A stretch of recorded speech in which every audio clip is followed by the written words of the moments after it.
Chatty house. What's good, baby? Let's get this graphic set. Hang on, guys. Boom. Boom. Let's get back over here. What's up, Warren? What's up, Chester? Andrew, what's happening, baby? Michigan Wolverines. Wizzo Mac. David Jackson. The Tracy contingent. Dave Garcia. Filthy McNasty. Rob Dub, what's good? Aldrin J checking in from Santa Barbara. Oh, brother, that's what's up. That's what's up. Jay Hardaway, what's happening? What's happening? Mrs. Mac 10. Michael, Lake Show. Warren, Ramsey, what's happening, baby? Yeah, pretty cool. I can't decide if it's a cool night or a frustrating night, but we'll talk about that right out the gate. Right out the gate. Map 1 was good. Kyron, what's happening? What is happening? What is happening here? Something going on. It's not right clear. Oh, man. Let's get some useless television on. Yo, NFL Live every day. That's for an hour. That's wild. NFL's not even that interesting. It's really not. To do an hour show in June.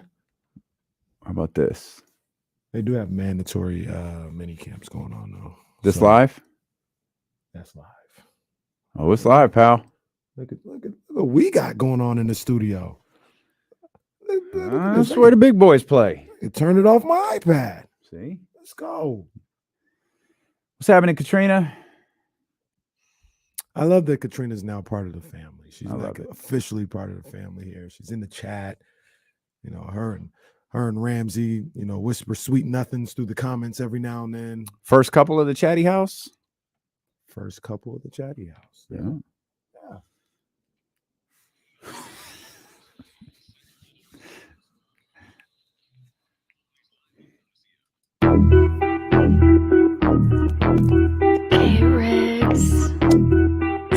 Yeah. We got them screaming D-Lo, KC, D-Lo, KC, D-Lo, KC, D-Lo. We got them screaming D-Lo, KC, D-Lo, KC, D-Lo, D-Lo. We a number one spot. We a number one spot for some sports, huh? Got the city going crazy when we work, huh? We top 2, but we ain't 2, we in first, huh? And when you need the real, we is who you search, huh?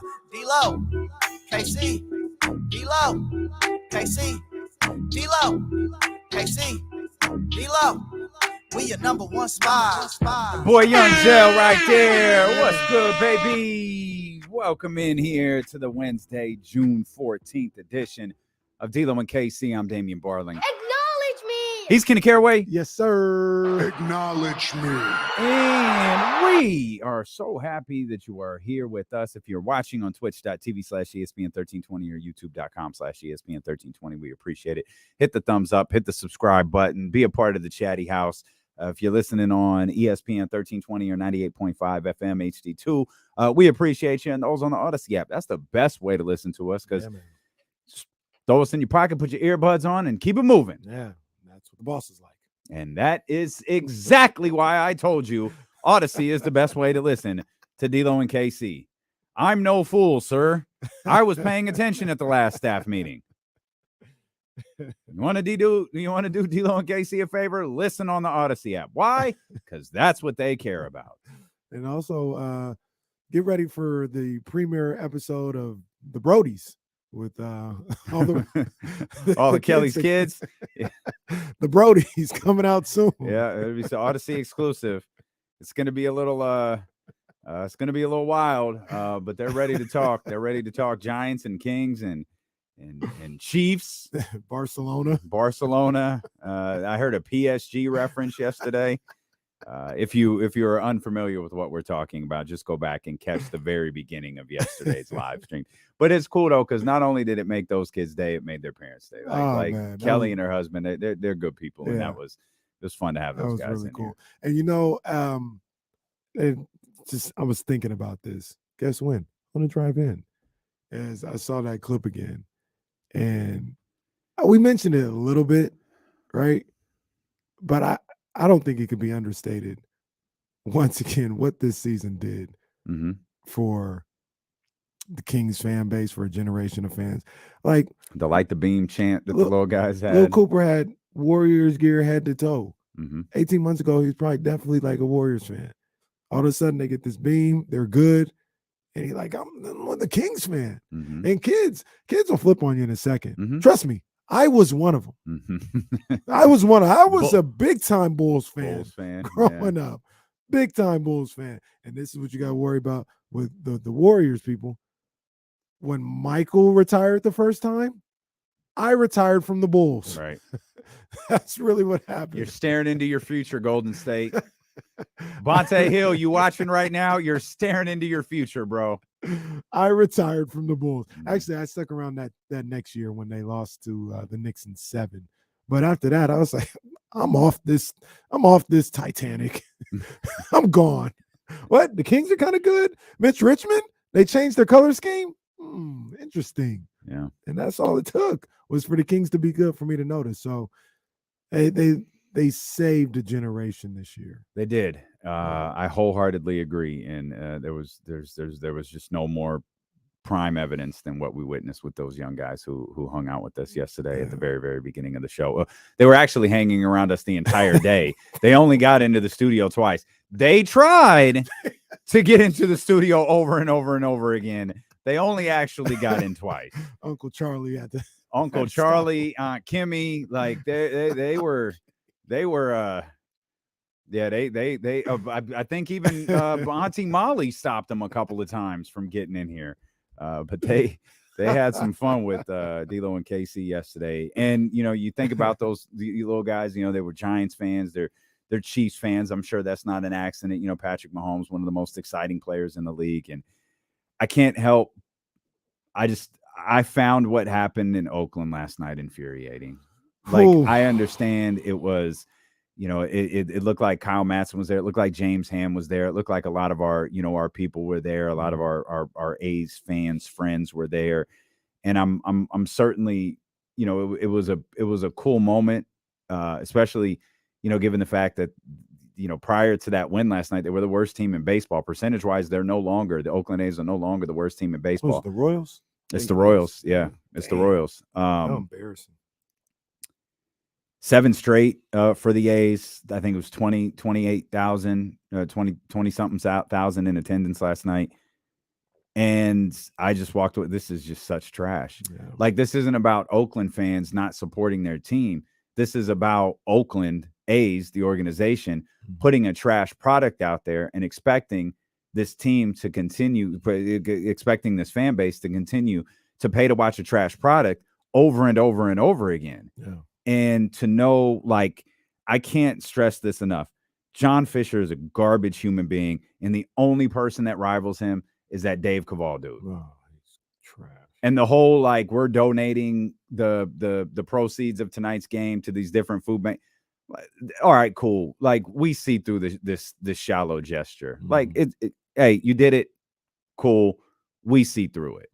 And while a lot of people may have walked away from that going, man, this was a really cool moment for the Oakland A's fan, I thought it sucked. And I felt so bad for those people. I feel so bad for Oakland A's fans. I feel bad for the city of Oakland. I feel bad for fans of sports franchises who have to deal with owners who are continually told, not only do you have to pay for the concessions and the parking and the tickets, not only do you have to pay, rights fees and licensing for your seat, not only do you have to pay for all of that stuff, not only do you have to pay for the gear and the jerseys and the cups and all of that, now we want you to pay for our stadium. You're not giving us enough. Now we want to tax you on that soda or whatever you just bought, so a portion of that can come to our brand new stadium. I understand I'm worth multiple billions of dollars, but I don't want to pay for it. It's ridiculous, man. No, it's ridiculous. I agree wholeheartedly. And obviously here I got a sports show. I shouldn't say that because maybe there's some people who have sports shows that don't really like sports, but I'm a huge sports fan. I love sports. And this situation is enough to turn somebody off from sports. Yeah. Like how I talk about the iPhone. Like, this is a racket. Like, this is every year the new phone, it's a racket. It is. You can make the argument sports is the biggest racket of them all. Like with people who actively participate, like I pay all this money to go to these games, to get the merch, to have all the league. And what do I get from it? Nothing really. Like I just follow the games. You get and then excitement. It doesn't love you back. Or you get heartache, or you get what Oakland gets. What Sacramento almost got. What Seattle got. Yeah. That's what you get. And yesterday was so sad because it wasn't like, the Kings stuff when they were staying. When the Kings were doing their stuff, here we stay and all this, there was a real opportunity. This is done. There's no opportunity here. This is done. Yeah. You can sell the team. I mean, this you said it yesterday, and I was like, I thought it was a funny Kenny Caraway line. Oh, the bag was dropped off. And as I thought about it last night, watching, everything that transpired in Oakland, what the hell other explanation is there? This thing was dead. This was dead. How the hell did it pass? You were right. You were right. I saw a clip of somebody. I don't know who it was. I'm not going to even remember it too. But he was one of the councilmen or whatever who was just like grilling Dave Cavill or whatever about like, hey, are you going to promise to pay the money back and all this other stuff? And Cavill was not responsive. He was like, you're not going to put in his mind. He's like, you're not going to get me to say yes because I know we're not going to. So I'm not going to say yes. I'm going to dance around it. And the guy was like, you're not answering the question. Like, and he still danced around a little bit. He's like, yeah, I find you untrustworthy. Like, I can't trust anything that you're saying. I don't believe that. He was grilling him, going in on the dude. Votes yes. Votes yes. And you know what? In we associate in our little world the bag. That's always a reference to money. This doesn't necessarily have to do with money. This is politics, right? It's a political favor. Hey, that new, that broken water pump on such and such street that you wanted fixed? We could get it fixed Tuesday. If you vote yes. Now, if you vote no, man, it really backed up. Right. But if you vote yes, by the time you're done voting yes, we'll have someone out there fixing it. That's how that stuff gets done. Again, I've watched House of Cards enough to know how this stuff gets done. All kidding aside, watch Power. Hell, Councilman Tate out here. I've got friends that work in those offices. Yeah. We've got friends that work in those offices. We know how this stuff works. This is politics. People were promised stuff that they weren't promised before that hearing started. And now all of a sudden, the A's are the most popular thing in Las Vegas. Well, prior to the conclusion of last night's Stanley Cup. We'll get to that in a minute. Right. But it's just a shame. I just feel so bad for Oakland A's fans. And you talk about, stuff like that. Look, we talking about, and this is where like, I don't want to be, all high and mighty on some of these people. We talk about the back. Some of these people's careers could have been threatened. Like, oh, you're a council. You want to continue to do this past next election? Because we can certainly vote for. You should probably handle this. That's right. Or if you don't, you know how the game is played. So then, like, I'm not going to tell nobody, no, stand up for what's right. Like when you would want to, but unfortunately, elected officials don't do that. They don't stand up for what. I don't know how many times we have to learn that on a national level to understand that. But this is a perfect microcosm again this is the perfect sports microcosm. You do not have to look far.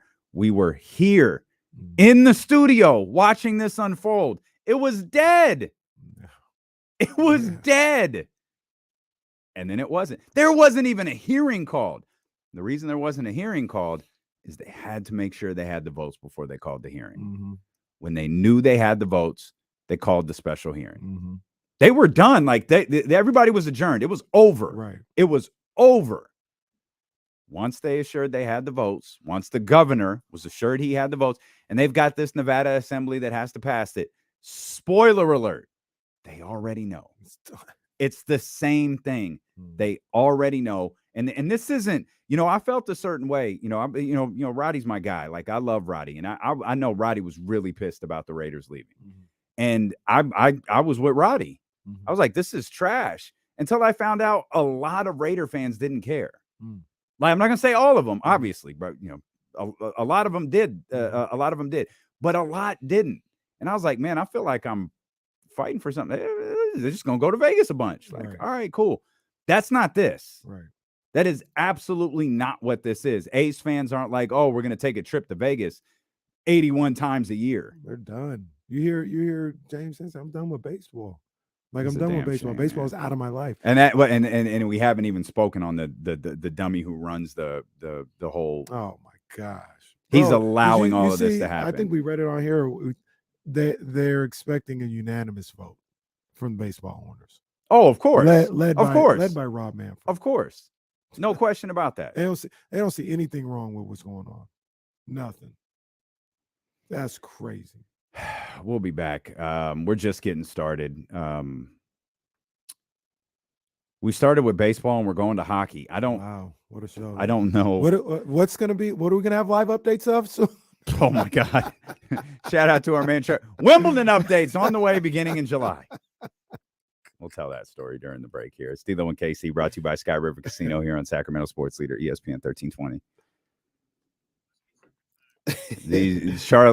Charlie and Jesse both know how to like get a rise out of me. So Charlie comes in and he goes, you weren't even here for this. Charlie walks in and he goes, so you could tell everybody beginning July 3rd, every hour, we're going to have updates from Wimbledon. And he pauses from 3 a.m. to 11 a.m. And he thought that was the funniest thing in the world because he knew I was that close to jumping across the table and killing him. I was going to kill Charlie. I love Charlie to death, and I was going to kill him. But he knew if he paused long enough. That was a great. The timing was great by. Yeah, Charlie delivered it beautifully. The delivery. There we go.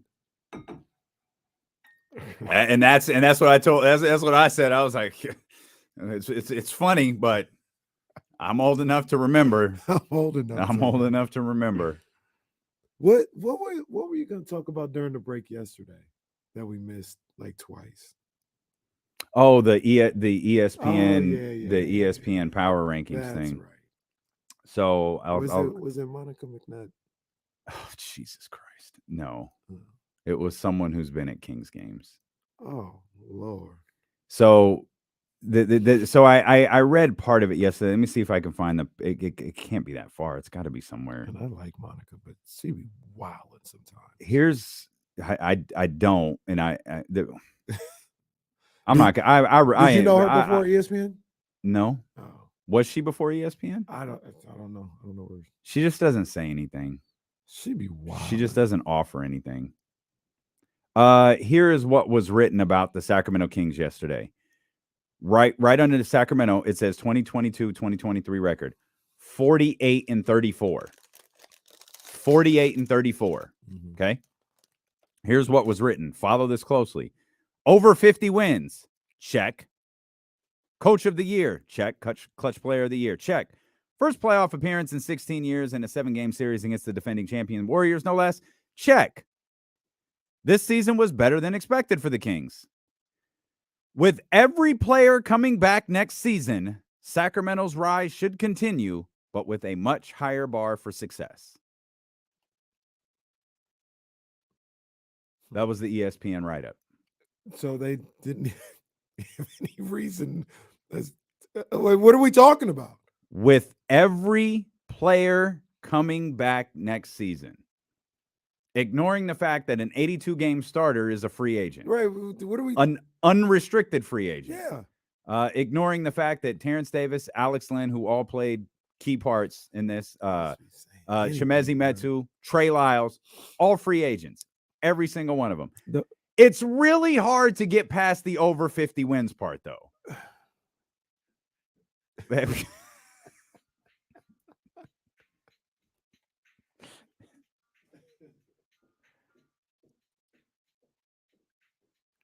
I don't know why. I was waiting for the guy to talk. I'm still. I don't know what's wrong. I was now back to D'Lo and Casey. That's my bad.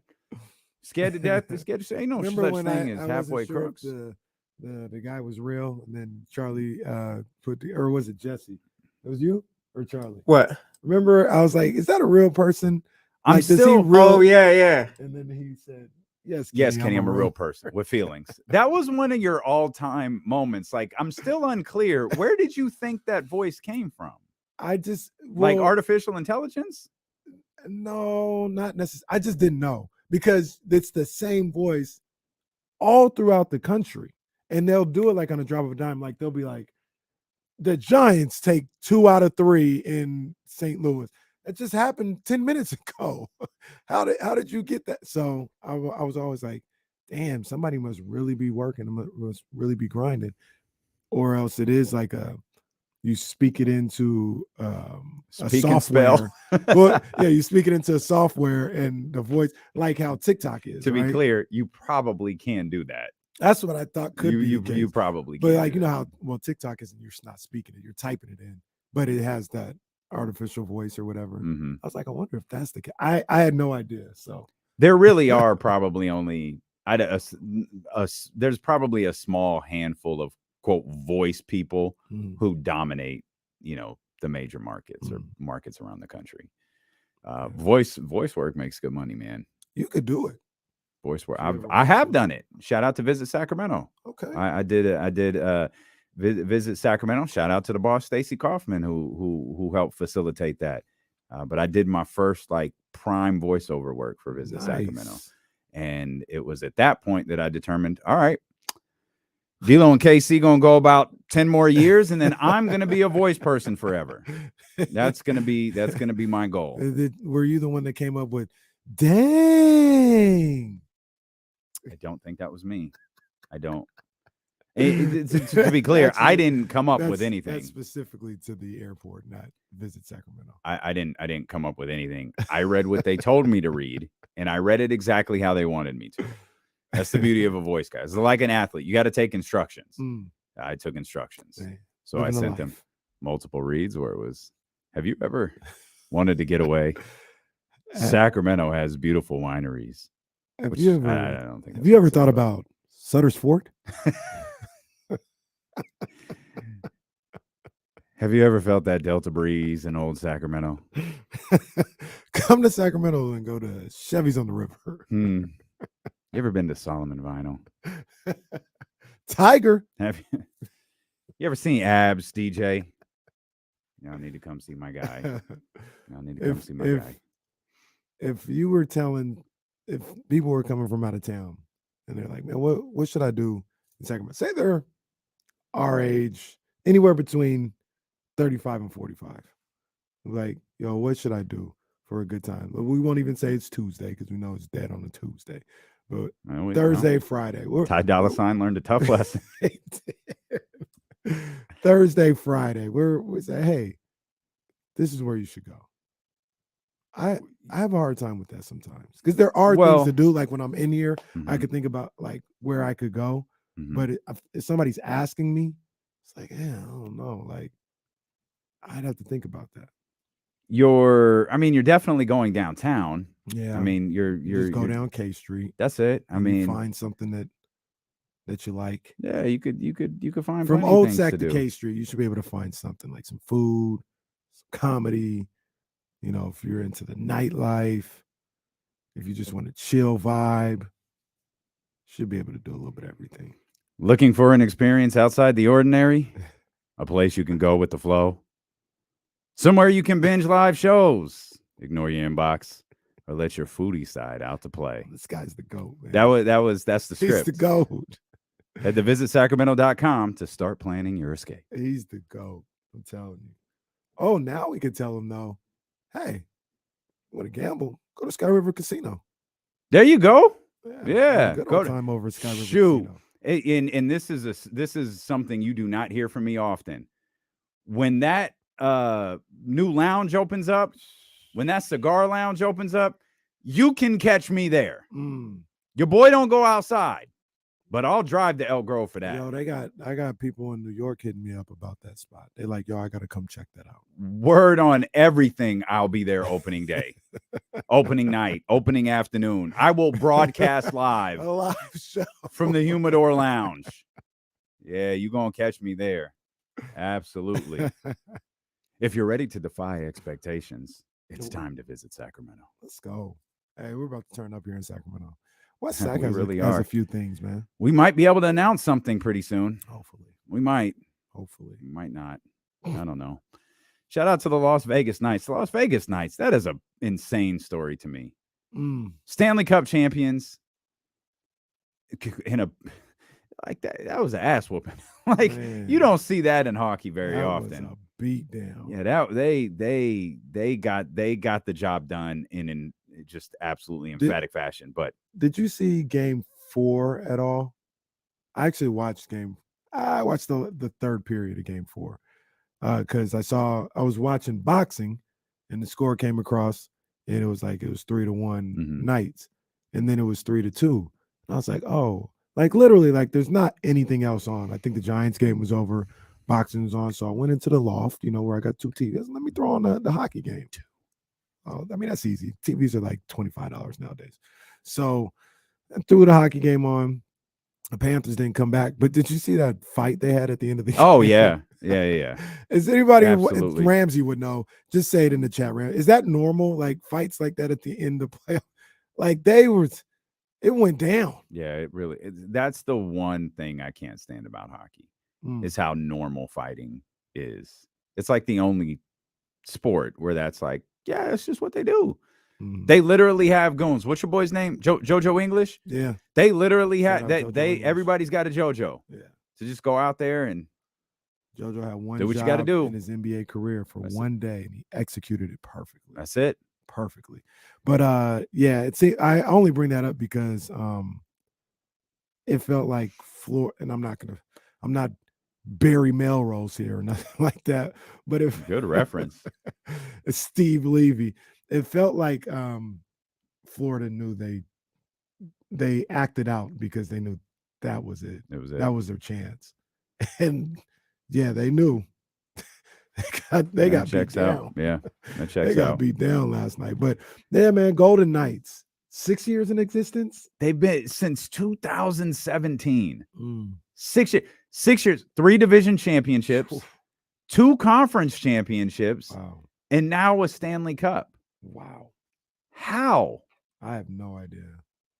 This is a one of one, right? Like I know the Jaguars got to the AFC championship pretty quick. Yeah, the Panthers got to did they get to the Super Bowl? They got to the NFC championship game. Super Bowl was probably about 10 years later, 10 years into their existence. Who? Okay. Maybe a little bit Tennessee. more. So Tennessee was just a move. Tennessee was a move from Houston, and they had gotten there the Panthers, relatively quickly, I think. The Panthers was Tennessee was the 1 yard line stop. It was definitely the 1 yard line. Okay, absolutely 1 yard line. Absolutely, but Carolina might be the closest. They didn't win it, but they didn't. Not OKC like this. Was a move. OKC was a move. Yeah, that was Seattle. Yeah. This was like in Vegas. That was an expansion team. That's incredible. That's absolutely incredible. The NHL is smart too, because I think they set it up to where when these expansion teams come in, they're not just like the Houston Texans when they came into. Like they're going to be competitive. I think they had the Seattle Kraken. It's like their second season or whatever. They made it to the second round already in the playoffs. Florida Marlins. They won the World Series in '97. Man, when did they? 93 was their first year. Wow. But again, 3 division championships, 2 conference championships, and a Stanley Cup. Yeah, I think it was 97. They won the World Series. That was crazy. But I mean, I also think what happened with the Marlins was the owner, and I don't know if this happened with the NHL, but the owner for the Marlins went out and bought everybody. Like he got Gary Sheffield. He got, just a number, Moises Alou, like a bunch of top tier. And that wasn't that players. His MO? Like buy a bunch of guys, get to the world, and then let them all go? Yeah. And then suck, and then do it again? He did it again in 2003. And then let them all go the next year, right? Yeah. Because it's not the Marlins have never had a sustained run. No, 2003 actually. Vegas has had this is a legit run. Yeah, it's crazy. The Marlins, I think they won 2 in their first 10 years. That's crazy. And they did the second time they kind of did it a different way. Like they had a bunch of it was homegrown, but once they won, they like usually with the homegrown guys, you trade them off, before they get expensive. Well, the Marlins messed around and actually won before they got expensive and then trade them off. Josh Beckett and all those guys. Josh Beckett. Wow. That's old school. The Marlins beat the Giants twice in the divisional round for their 2 championships. Well, that sucks. That hurt. That damn Jose Cruz Jr. dropping that foul ball. I remember that. Game 3. Come on, bro. Yeah. Come on, Jose Cruz Jr. But no, what happened in Vegas was crazy. I was a Giants fan. You can come back. Well, no, it's not that I root for him now. I wouldn't say I'm a fan. I root for him. 162. Do what? Watch 162. Is that a show? Every game. Was that a movie? Oh, well, we got a TV finally. We could put these day games on in front of us. Yeah, man. I love Barry though. Like when Bo was gone, I loved Barry Bonds. Barry was must see TV. He was absolutely. But I think that's where I started to fall off a little bit was after when he left. Yeah. It's funny you say that. I haven't fallen off. Like definitely Giants, still Giants, gonna always be Giants. I was Giants. You were Giants. You were Giants. I believe it. I was thinking about this yesterday though. It's not the same as it was when they were in the World Series. Like I watched the Giants. Your fandom isn't the same? It isn't. Now 2001 or 2021, I was like really locked in. Like I was good. I went to goddamn game 5. I was locked in. So maybe they have to be really good. But I think about right now, like I watch the Giants every day, but right now they're down 5-3. Like, all right, they're down 5-3. In 2012, if they were down 5-3 in a game in June, oh man. I don't know what Boch is gonna do. I don't know what he's gonna do. It's not the same. Been to the mountaintop 3 times, baby. Mountaintop 3 times. Maybe that's how Golden Knight fans are gonna feel. I just can't get over that. That's just phenomenal. They got just phenomenal. Somebody over the weekend, I forgot who it was, kind of got sunned a little bit because I think he took a picture of the strip and he's like, oh man, imagine what it's gonna look like when Vegas wins a championship, what the strip is gonna look like. And all the Aces, like, yeah, we've seen it. We know what it looks like. You don't have to imagine. So they kept putting all these pictures and videos also of everything. And I love the Aces, but also with all due respect to everyone involved, what's the strip look like on a Friday? What was that? The Aces had it popping. They absolutely did. And look, I love the Aces too.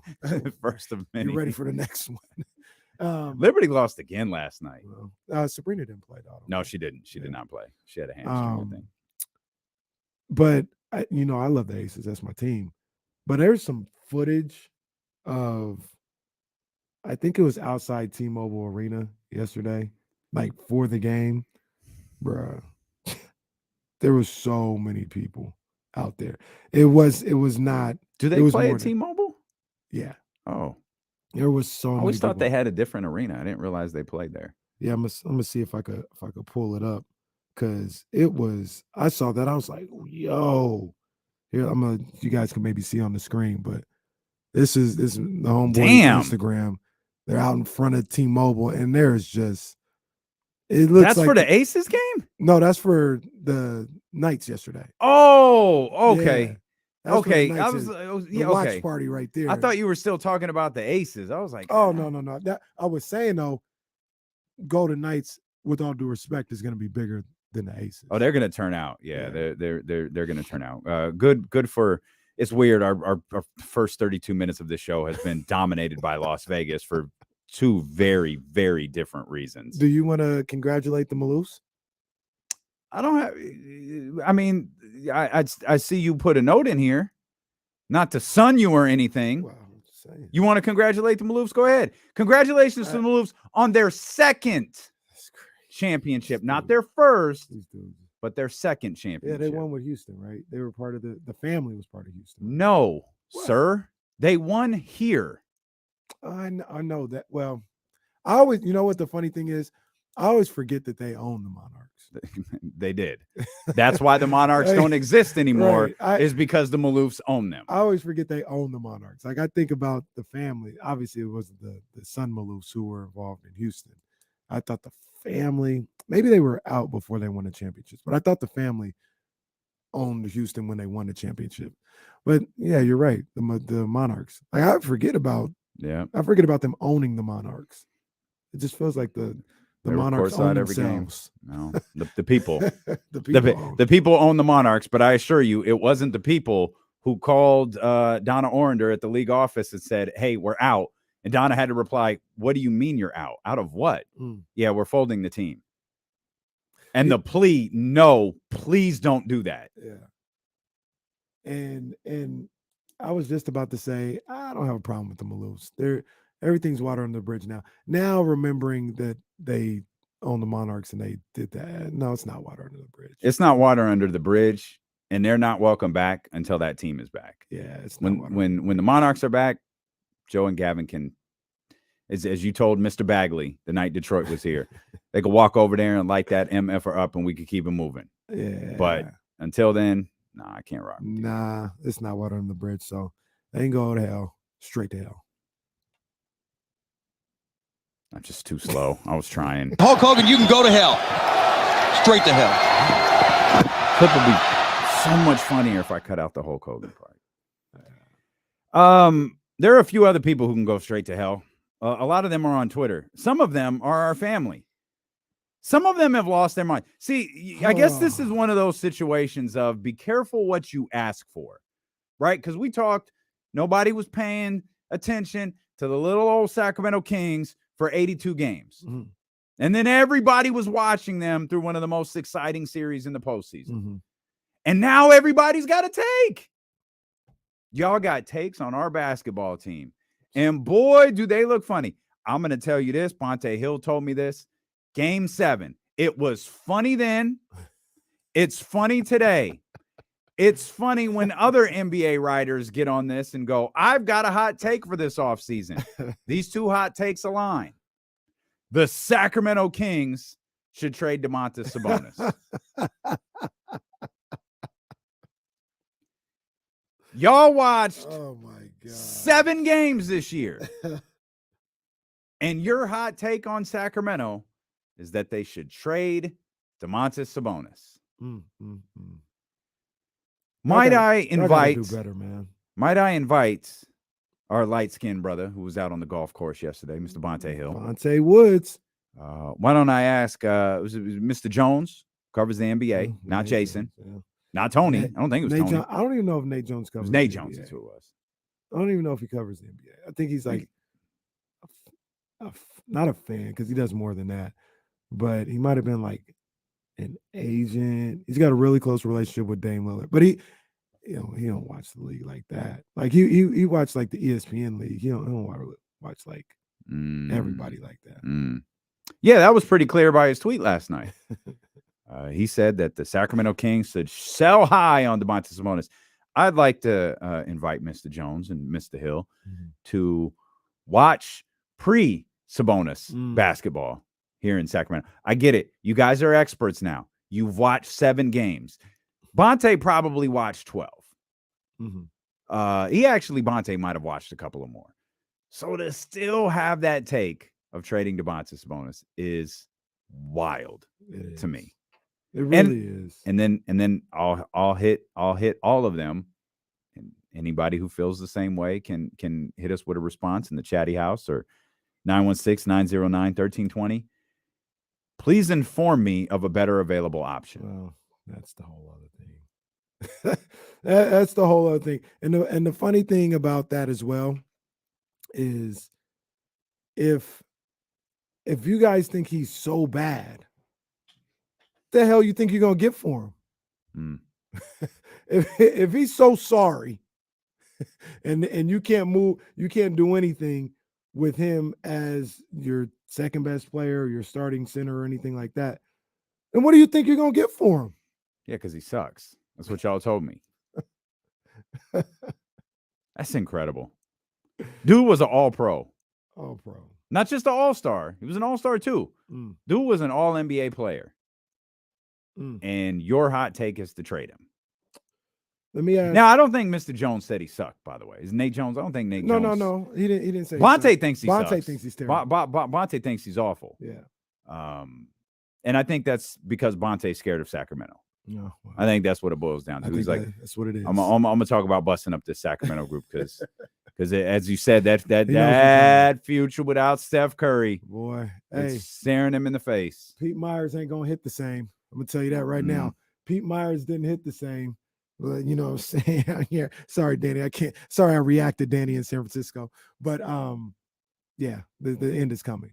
But I want to ask you guys a question. It's so funny. I can't imagine the people who are watching, listening, who were so confused by what you just said because I had no idea until I glanced over at the TV and saw that the Giants hit a tied the game game. tying. It's like, what the hell are you bringing up Danny in San Francisco Two for? strikes and 2 outs in the 9th inning. Mike Yastrzemski just tied the game at 5. That's crazy. I'm still Giants. I don't know what y'all talking about. I've been Giants around here. Who do you think the Miami Heat's second best player is? Bam or I mean Bam, but like if you said it was Tyler, I'd be fine. Fine, it's Bam. I think it's Bam. I think it's Bam too. We'll even say we'll make it easier. In the first round series against the Milwaukee Bucks, who was their second best player? Tyler Hero. Well, he got hurt in game 1. Was that game 1? Yeah. Damn, he got hurt in the Bucks series. Yeah. Wow. Game that was 1, Bam first Adebayo. half. That was Bam Adebayo. Bam Adebayo. That man shot a 3 with a broken hand. I don't think we even covered that in our NBA recap the other day. Tyler Hero's out there shooting 3s with a broken hand. Bam Adebayo in that series with the Bucks, 17.4 points, 8.6 rebounds a night, 5 assists. He shot 46% from the field. He shot 0% from 3. Domantas Sabonis in his series against the Golden State Warriors, 16.4 points, 11 rebounds, 4.7 assists, shot 49% from the field, shot 20% from beyond the arc. Did anybody say Miami should sell high on Bam Adebayo? No, not one person has had that hot take. Bonte, Nate Jones. Bonte, I listened to Morning Row. Bonte ain't said nothing about Miami trading Bam Adebayo. They said they need to add to Jimmy and Bam. Go get a star. But when it comes to Sabonis, oh no, you got to move on from him. You got to move on from him. It's not going to work. All right, man. All right, y'all. I see how y'all working. Look, man, everybody's entitled to their opinion. If you think Sabonis isn't good enough, you're entitled to that opinion. I'm not here to say what I feel is fact or a guarantee or something. Well, maybe he isn't, but what I'm telling you is you don't know that after this season, after an All-NBA season, in a series that was a good look for anybody else, but for him, it's a miserable series. Well, I'll do you one better. If you do believe that, could you explain why? Because we just explained to you why Domas works here. Mm-hmm. And you just gave the playoff numbers. You didn't even give the regular season numbers. No, I just went because that's all they saw. That's right. You're right. There. Those are the numbers that they're familiar with. Mm-hmm. That's right.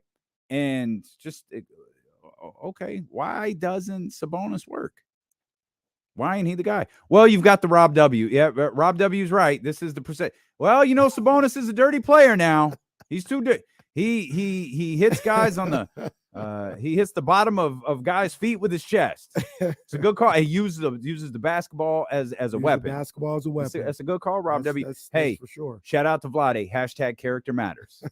Character matters here in Sacramento, and we're just not gonna tolerate that type of abuse to the bottom of Draymond's foot. No, it's unacceptable. And the weaponizing of It's of James unacceptable. Naismith's great creation. Let me just do another one right now. Everybody loves Evan Mobley. Everybody love Evan Mobley. Can we tease that? Yeah. Let's hold on to Yeah. Evan Mobley's stats. Who said something about trading Davion Mitchell the other day? Because I meant to lash back at that, and I can't remember who said it. I don't know if anybody said they Someone should trade him, but they said Phoenix was targeting Davion. No. Somebody said trade him? Someone on this show. Oh, was it? Someone on this show said that Cleveland's going to have to, like, Davion's probably going to want out of Cleveland in like a year or two. Oh, Donovan. Trista said that. Oh, yeah. I think that's cap. Yeah. He ain't going nowhere. That's cap. Trista said trade him to the Knicks. She did a Stephen A. She did. Okay. All right. Stephen A. Crick. We'll come back. We'll have that Evan Mobley comp. We'll talk more about the Sacramento Kings, Domantas Sabonis. We'll talk more NBA basketball as D'Lo and KC, brought to you by Sky River Casino, continues here on Sacramento Sports Leader ESPN 1320. Adios, pelota. That was crazy. 2 strikes, 2 outs. Yes, it's a 2-run home run. Struck out in 3 pitches, too, with a half-ass swing right there. He didn't even want – watch him swing this bat. He doesn't even want to hit the ball. Oh, crap. Like he realized right away he was screwed. Hey, you might have to live stream you watching a baseball game, bro. That's he swung like he did not care if he hit the ball. See, that's the swing. That's the swing right there, though. Man, I need glasses. Yeah, we'll get to Brad for sure. We'll get to Brad for sure.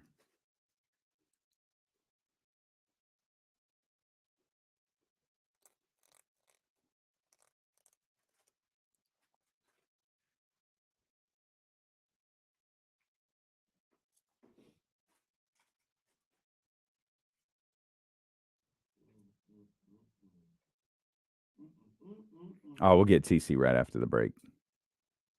Plus, we got Bryant West coming up. Yeah, man.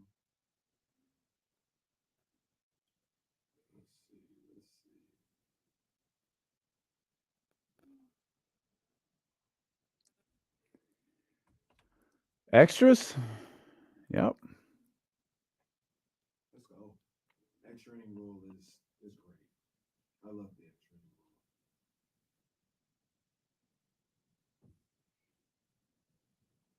Is Zion a bust for the Pelicans if he gets traded? Yeah. For the Pelicans, might not be in his career, but yeah, absolutely. No. My cousin says he's a bust today. Well, I don't think that's fair. I say he's not a bust today. I said settle down a little bit. I don't think that's fair. But if he's traded, in terms of the Pelicans and only the Pelicans, yeah, absolutely. Well, I guess if he nets a massive return, I don't know. I don't even know what you get in a Zion trade.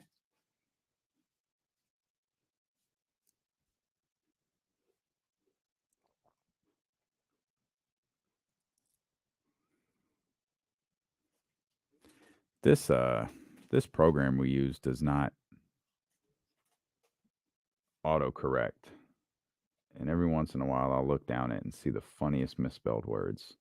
Just like 2 letters inverted. In what? In the document, in the what's it called, sheets or whatever we use to. Yeah, they be giving me the blues, taking me off caps locks and all this stuff. I'm like, come on, man. Yeah. Blues. All you ever give me is the blues. Yeah, yeah. What y'all know about that? Y'all don't know that. Y'all don't know that record.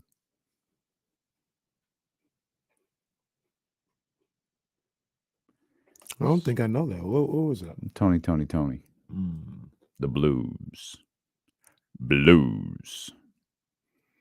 I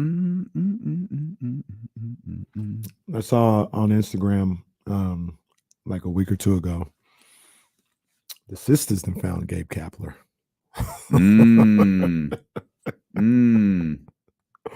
Uh-oh. Okay.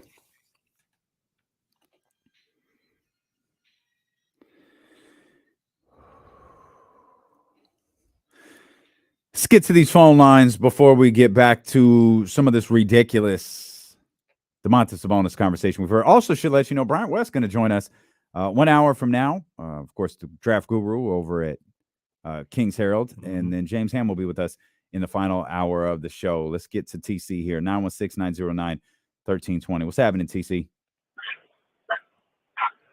What's up with my two brothers? We good, man. What's good, Brody? Just tapping in, like, hey, just real quick, we gotta, like, a lot of people, I know it's probably Vontae, but as far as the Kings fan base, we gotta fall back. It's like trash talk, bro. Like, you gotta. Hold on, man. Better than him. TC. We didn't hear nothing you said because you were cutting in and out. So whatever, if you got to change something up real quick, because I want to hear what you got to say. But if you got to change something up, let us know because we didn't hear you just now. Got to change up that phone service you want. I think you got. You guys hear me better? Yeah, that's better. Yeah. Okay. Go ahead, TC. Why do we need to fall back? Nah, listen. Everybody got to fall back on the trade talk because you got to be careful what you wish for, bro. Like, Sabonis is a dog, seriously. And you're not going to find nobody better unless we're talking about a Giannis or somebody like that. Other than that, bro, that dude is good.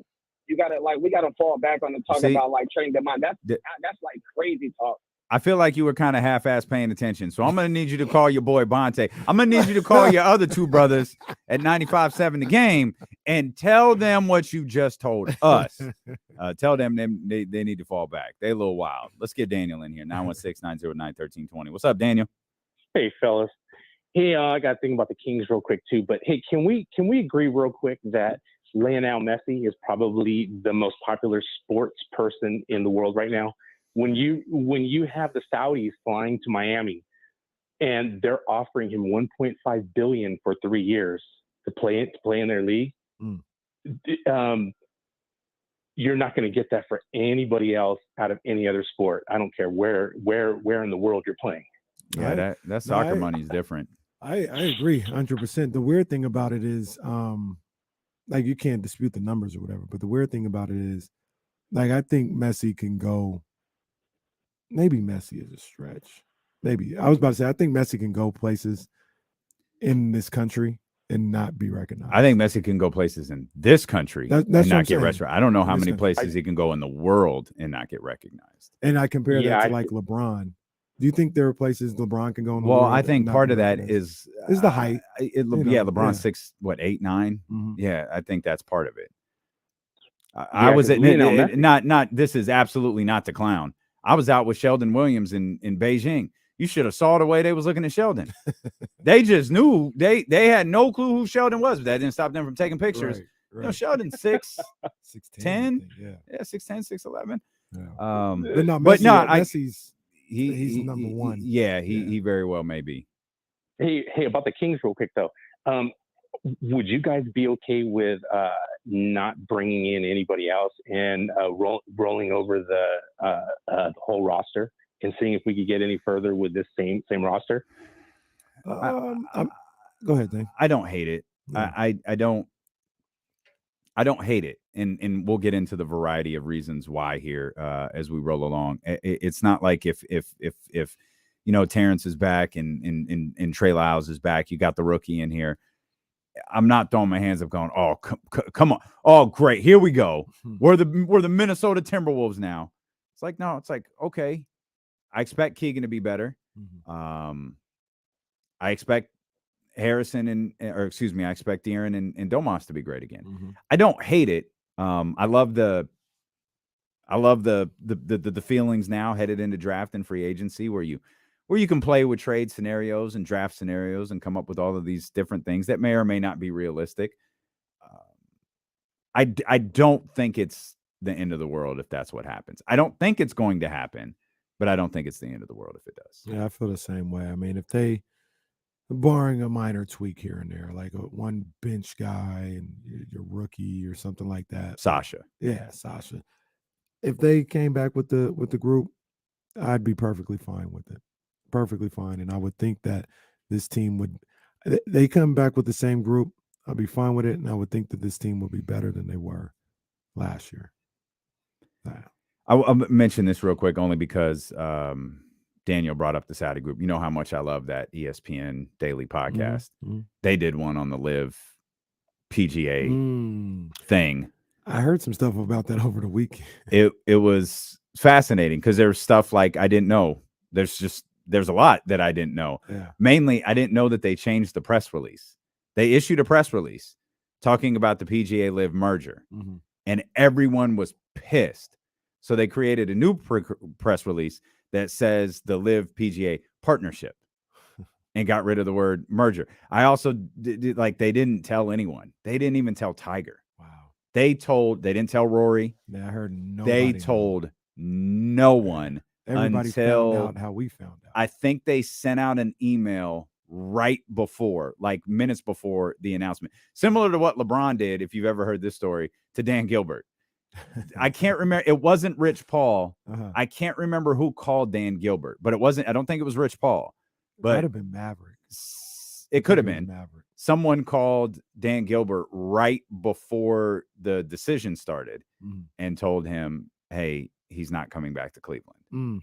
And thank you. You know, if you want to talk more later, we can. And essentially hung up. What a moment! That's what PGA did to all of those golfers who didn't take the bag from Live. What a moment that was! The decision. Oh, it was incredible. I can't tell you. I remember vividly watching it, being furious with myself.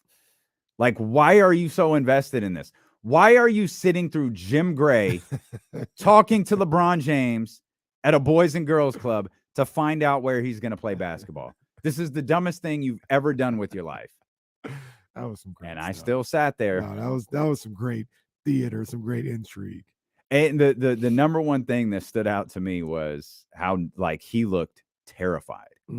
Like, go back and watch it today. He does not look like himself. And that was first. Okay, he's clearly not going to Cleveland because he wouldn't look like this if he was. Yeah, that was wild. I always thought it was stupid. And yes, I'll say stupid that people were so. How could he do this to Cleveland on national TV? Shut the hell up! Like, stop it! Stop it! What do you mean, do this to Cleveland? He just went to play on another team. Yeah, I don't know. I don't think it's as big of a deal as people made it out to be. I thought the television special was stupid. I get it. I thought it was dumb, but I get it. I think he raised like $200,000 for that. He raised $200,000 for the Boys and Girls Club in Greenwich, Connecticut. LeBron was really out there in them streets, boy.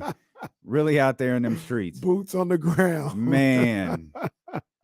But I wasn't a big fan. I thought people special. Made way too big a deal. It was like it was. I agree. Big of a deal. Yeah, no, Like, I agree. They I made too thought big of a deal out of it. The build up to it was fun. Like, it was fun. Obviously, look, now I'm in the profession. There ain't nothing else going on. Like, yeah, this will be awesome content. Like, and this is something that I thought it was perfectly fine. I wouldn't say I loved it or nothing like that, but I definitely didn't have a problem with it. People were so upset. How could he do this to Cleveland? I wish one day all three of them would tell the truth. LeBron, Bosh, because Dwayne Wade's insistent. I didn't know until he said it. You're a liar. Sir, you're not telling the truth. You absolutely knew. I'd argue you knew in August. You knew in China in August of 2008 that LeBron was going to come play with you, or you were going to play with LeBron. One or the other. There was going to be a scenario where you guys played together, and the only one who didn't get the memo was Carmelo Anthony. Oh, damn. Carmelo was like, Carmelo was like, I'm cool. Give me the money. Do you think they were unsure about Chris Bosh? No. Chris Bosh was probably the easiest one. Oh yeah, I'm out of here. Remember there was a story that LeBron tried to give Bosh to Cleveland? I do. And Bosh was like, I'm not going to Cleveland. I do remember that. That's what he's like, I'm leaving Toronto. I'm not going to Cleveland. Yeah. That's what sealed the deal for Miami. And I think wasn't Bosch the only player like he ever really recruited? Mhm. Like, because he didn't call, and I guess I get it. He didn't call Amari Stoudemire. He didn't like try to Yeah. get anyone else to Cleveland. Yeah. It was Chris Bosh. Bosh. Yeah, I'd heard that story too. Um, Champagne don't flow the same in Cleveland as they do in Miami. That's an all-timer, bro. That's an It's all-timer. one of the great gifts for. If pause was a gift, it's the Chris Bosh champagne. Why gift. did he do that? I don't know. Why did I don't know. he- Just pull up Chris Bosh and champagne in your gift search if you don't know what we're talking about. The other thing that I also heard about that, and we'll get to the Kings in just a second, but about the PGA Live situation, and I think I read this right, is at least the way it was put out there. It's like the PGA was like not able to afford to keep fighting this off. They put it out there that they had paid like $100 million in legal fees. Like they were trying to I don't know if get Live out of business or whatever. And they're like, we don't have the, and I think Live, I want to say they said they had like $620 billion behind them. Yeah, it's the Saudi Public Investment Fund. Yeah. They've got money. So PJ was like trying to fight. It's like, the old school, the kid sticks their hand on their forehead and the PJ is just swinging, trying to. What'd you say? They have 620 something billion. Yeah. Forgive me for not being impressed that they flew in to give Messi 1.5. Yeah. So them dudes got money on top of money. I think they were like, PJ was like, we can't keep fighting this. We either gotta like kind of, I guess, maybe ignore them or do business with them, but we're not gonna get them out the paint. Like that's not gonna happen. We don't. Our money's long, but it ain't that long. Yeah. You're listening to D-Lo and KC on KIFM West Sacramento 98.5 FM KRX QHD2 Sacramento ESPN 1320. Always live on the free Odyssey app, available on whatever smart device you have. Twitch.tv/ESPN 1320, YouTube.com/ESPN 1320 if you want to watch the show as well. Domantas Sabonis is terrible, according to other NBA media outlets. And if the Kings were smart, they'd trade him right away. After watching 7 Kings basketball games. Who also co-signed that, and I was disappointed. We'll talk to him. Is our boy Boogie Buzzins. Eddie Gonzalez. Really? That. I was like, come on, bro. Really? I had to tweet him. I was like, come on, bro. Stop. All right, we'll get Eddie in here. Yeah, we'll get Eddie in here in a heartbeat. I'm curious, like what. Now, so Eddie's a little different because Eddie watches the Kings. Absolutely. Eddie's a little bit different because he watched. This is his squad. He watches them. So Eddie's lived through the bad times. Like what do y'all want Domas to be? Like if y'all are out here watching Nikola Jokic going, he needs to be that. Like you're not paying attention to the league. No, and the crazy, like there's so many things wrong with like that stance and those statements, in my opinion. Because if you wanted to engage me in a conversation saying the Kings need a player better than Sabonis on the roster, I'd probably say I think you're discounting how good he is, but I would listen to it and I would understand that. But what that would mean is not like get Sabonis off the team, get somebody else in there that elevates to 2 and Sabonis becomes 3. Yeah. He's still on the team. Yeah. Like the answer is not move on from Sabonis. It's get better players around him and Fox. Like that's the conversation. So that's always funny.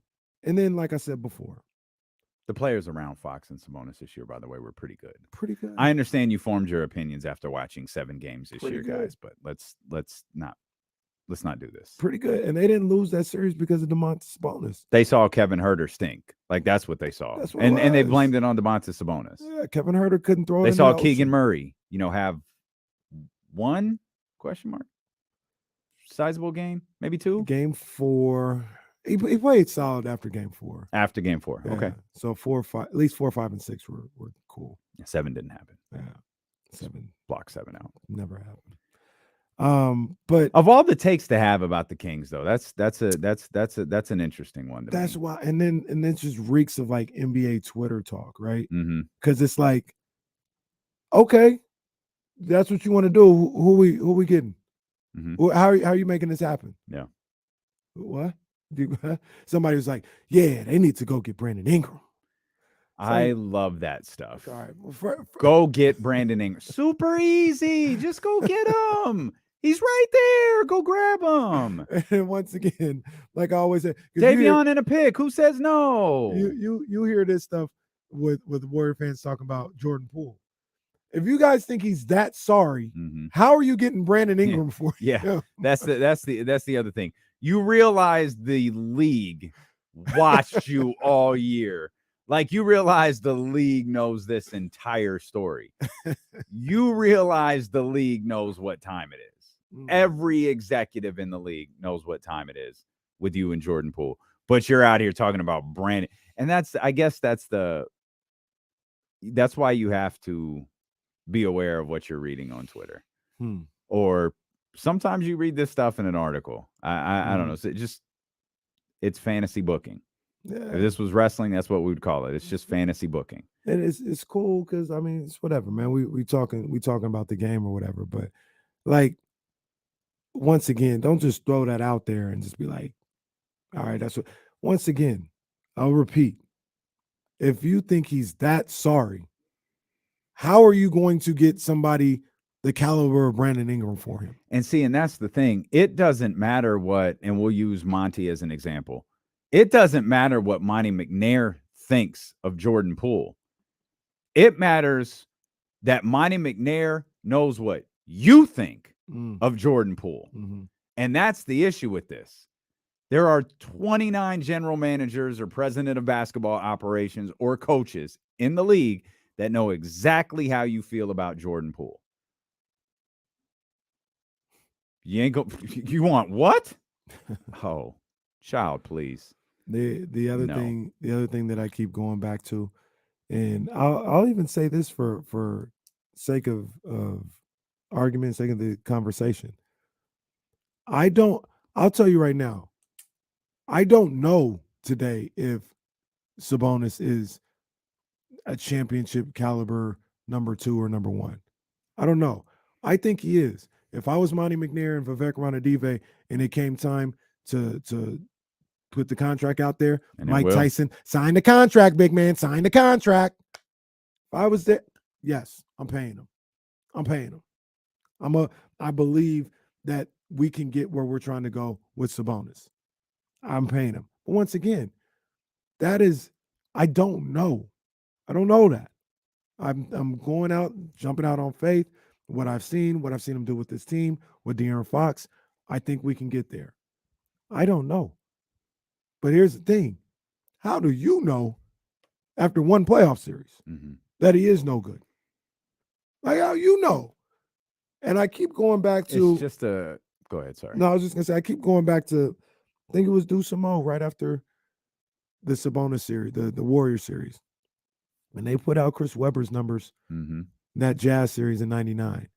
I think he was like 14 points a game, 7 rebounds, shot like 30-something from the field. Like, he was awful. His career went to hell right after that, right? Awful. And look, people always mix up their arguments. The Kings did not win a championship because they had Chris Webber. Everybody says they didn't win a championship because of the referees.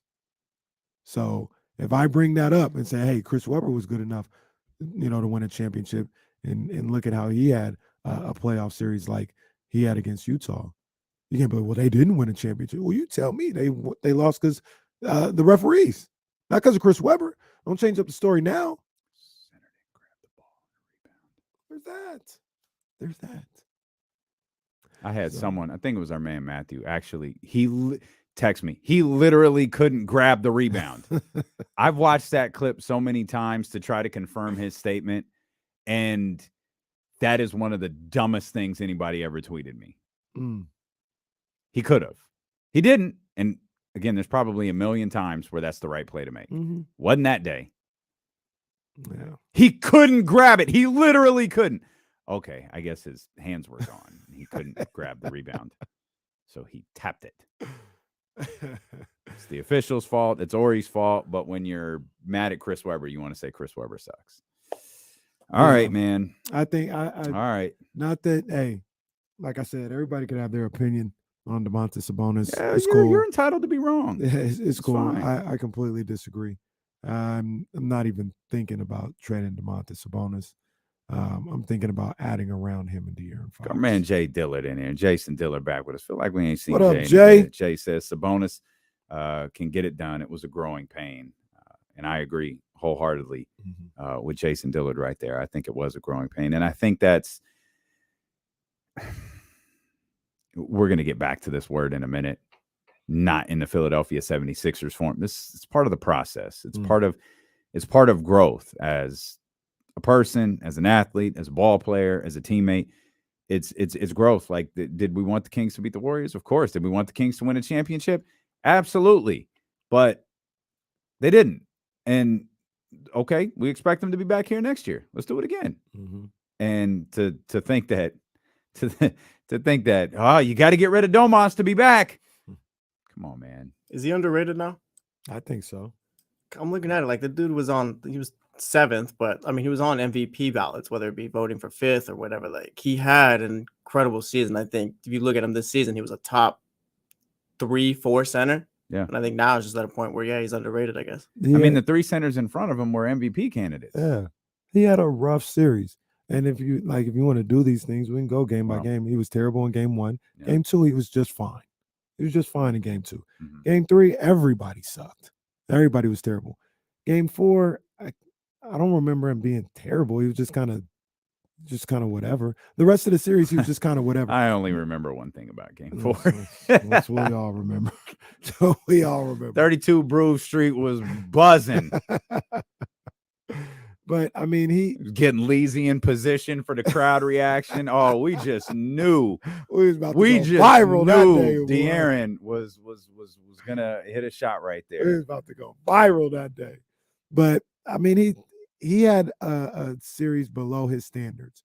But once again, you talk about these other guys. I talked about Bam Adebayo before the break in the series he had against the Milwaukee Bucks. It was below what Sabonis did, and nobody's saying trade him. You look at a guy like Evan Mobley in his first round series where they lost in 5 games to the New York Knicks. Mitchell Robinson, one-legged Julius Randle. You know, they got ousted quick.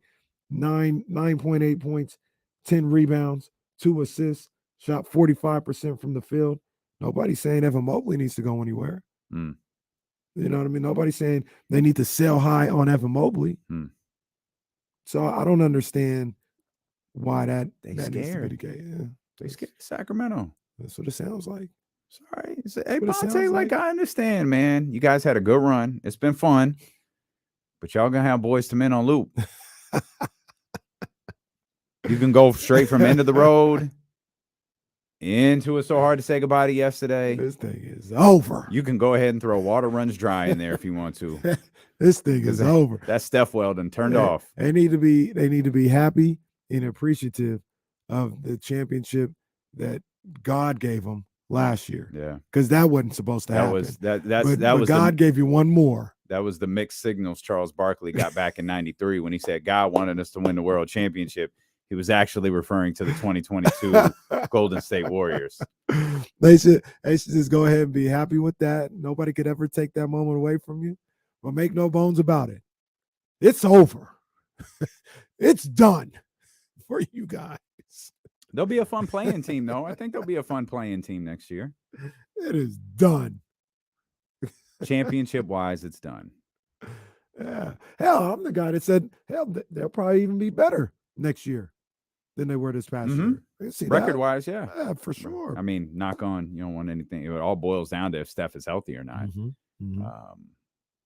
don't know. I'm curious what they do over the course of the next couple of weeks. Do they even have a – I was going to ask you something about Jordan Poole.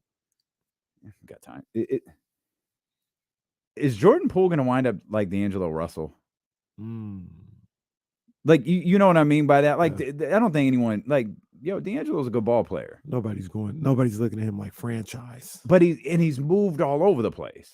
Like, he's played for a ton of different teams. He's a contract that's just get moved and filled and put here and here and here and here and here. Again, no one argues. Like, D'Angelo Russell's a good ball player. Mm-hmm. Is that going to be Jordan Poole? It could be. That's a good call. Absolutely could be. I still think Jordan Poole can play. I think he can definitely play too. I think a little bit. He's a victim of that contract. You know, Absolutely. It's a lot of money. Absolutely. It's a lot of money for somebody that can be erratic from time to time. Once again, I like his skill set. I wouldn't trade him if I was the Warriors, but I understand the concerns that people have. Mm-hmm. He's making he's gonna be making like $30 million a year. Mm-hmm. It's a lot of money. Yeah, it's big money. So yeah, it's big money for sure. Bryant West going to join us in about 30 minutes. We'll talk Kings draft picks. And the most non-story story ever was put out there by multiple NBA writers this morning. You read it. We'll talk about it when D1 KC, brought to you by Sky River Casino, returns here on Sacramento Sports Leader, ESPN 1320. I remember I was listening to Bonte, I think it was last year, maybe the year before, and he was talking about the Giants, and he was just so disgusted, and he was spot on with this one. And he goes, this team is, they're so far behind the rest of Major League Baseball. Like, they just don't get it. These guys are still out here dabbing. They hit a home run. They're dabbing. Oh, that's funny. And they would. I'm like, oh my gosh. That's These funny. guys in like 2022 are out here doing the dab. That's no good. Oh man. I Grab said, my yeah, juice. they're behind. Hey, they got to win, though. So they don't dab no more.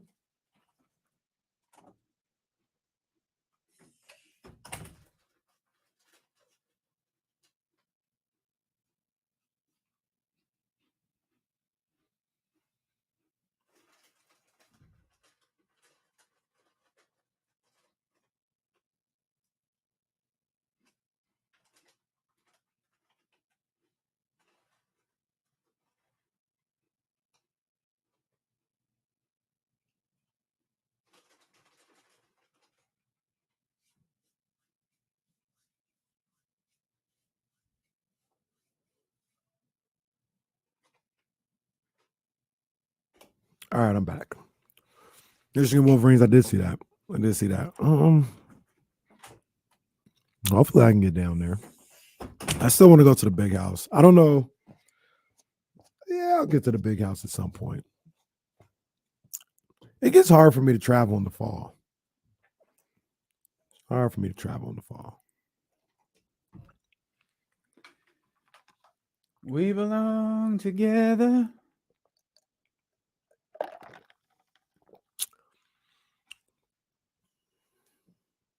Oh, General Hospital.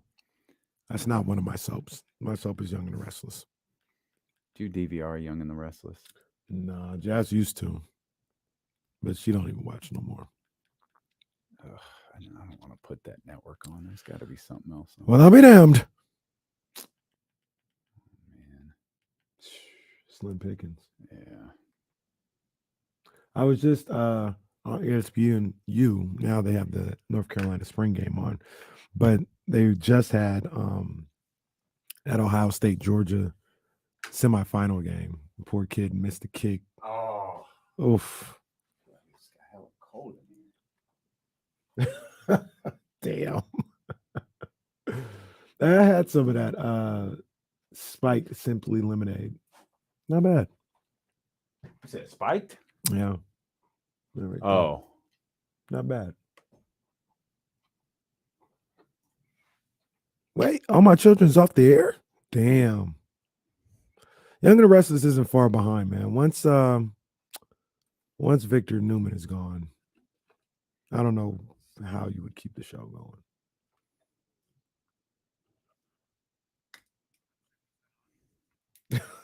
Damn. Yeah, Dave Garcia. I saw that. That Anita Baker Babyface story was wild. Oh, man. They brought Babyface in because the tour wasn't selling and Anita didn't like it, so she kicked him off when she saw it. Man was in Jersey. Couldn't he had to tell the people sorry. Sorry. No, I was supposed to perform, but Anita said, Anita said no. Anita's coming to Oakland not too long from now. Jazz loves Anita Baker. You know who I still love is Tony Braxton. Oh yeah. I'd love to see Tony. She had a residency for a little while.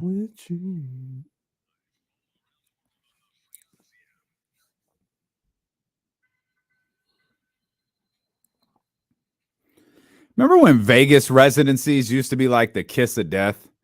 And now it's like the thing. That's the move now. Now it's like, oh, give me a Vegas residency. I'm cooking. Yeah, Usher re-upped. Yeah, because you can't get in. You just keep selling out. Mariah Carey have a residency? Mariah did. She needs to come back. Adele. I want to go see it. Adele got a big one. Pause. Anita. Not Anita. Usher. Cher had one for like 6 decades or something. Celine Dion was the big one. Celine Dion, yeah. I gotta see the Usher one, man. I gotta see the Usher. I'd like to see the Adele one too. I looked at Adele tickets the weekend I'm there and couldn't find them.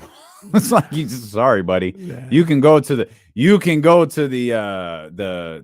other side if you want to. You can go to that one Kenny was on that day on the show, but I don't know. Hey, just want to remind people out there, D-Lo, KC, we're going to be out at the Juneteenth celebration, William Land Park, this Saturday. Now, I want to be perfectly clear. This is not a ESPN 1320 event.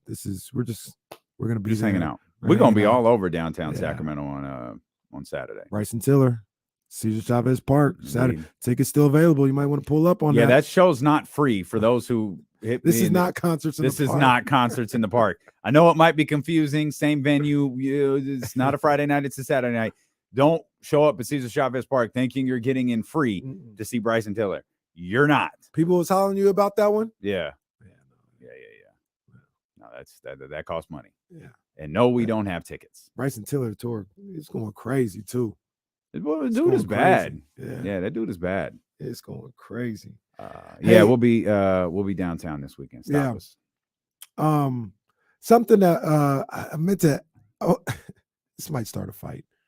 But we didn't get a chance to talk about it, and I was interested in hearing what you had to say.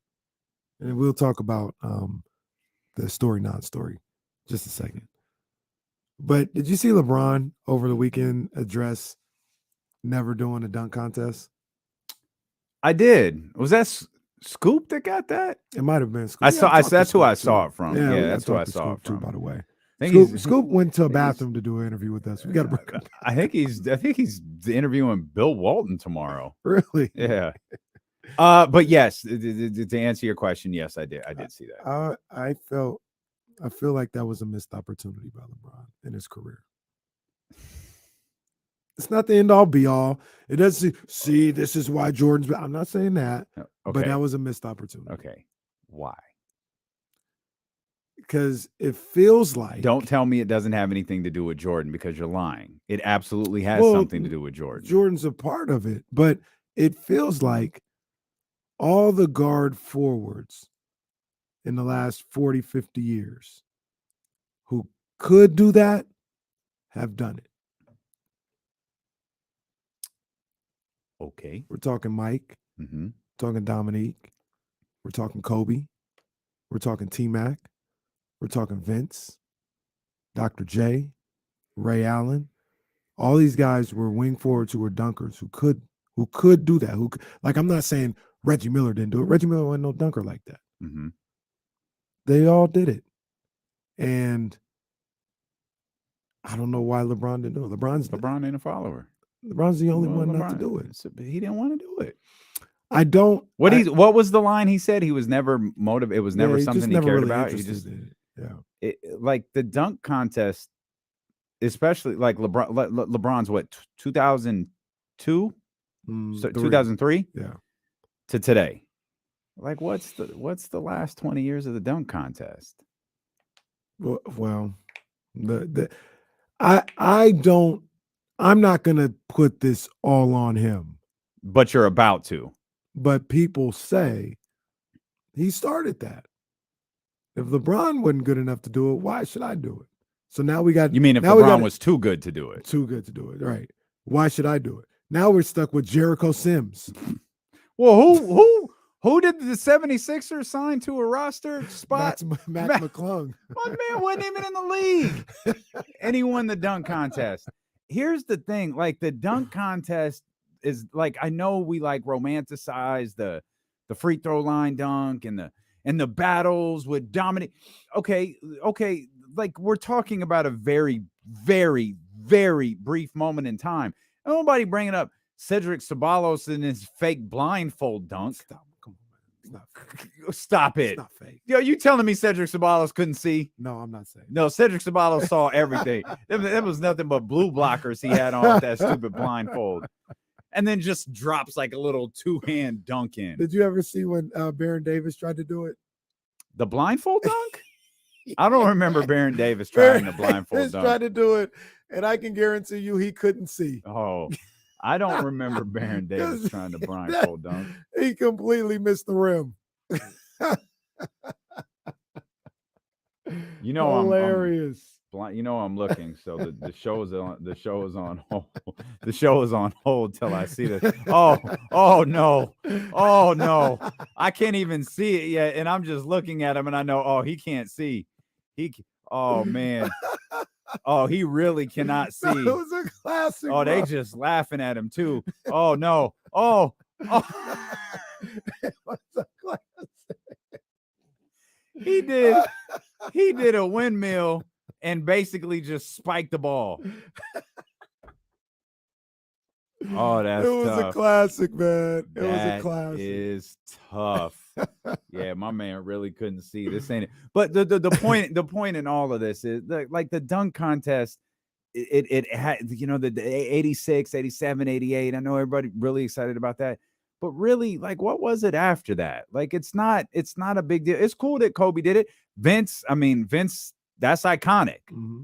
But in terms of like a contest, there's maybe 2 iconic contests or 3. Like I'll go the handful around 88. And then, the ones that Neek won, Spud won, all of that. And then of course, Jordan, and then, Gordon and Zach LaVine. Probably the greatest one of all time. And then like what Vince did, that was just a one-man display. Mm-hmm. Point being is there's more forgettable dunk contests than there is not. Like he would have been one of the ones that you remember though. But see, I also, I don't know. He would have been one of them ones. Okay. And I wonder, he said he just wasn't interested. I take him at his word. You know what I mean? Like he just wasn't interested in it. But and once again, I'm not saying he's trash because of it.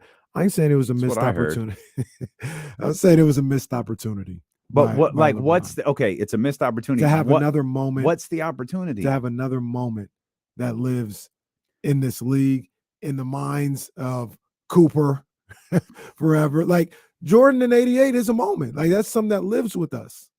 That's something that lives with us just as much as Jordan over Elo or the last shot. Him in 88 in a dunk contest that means nothing. That was probably if he did a layup, they would have gave him a 50. You know what I'm saying? Like he wasn't losing that one in Chicago.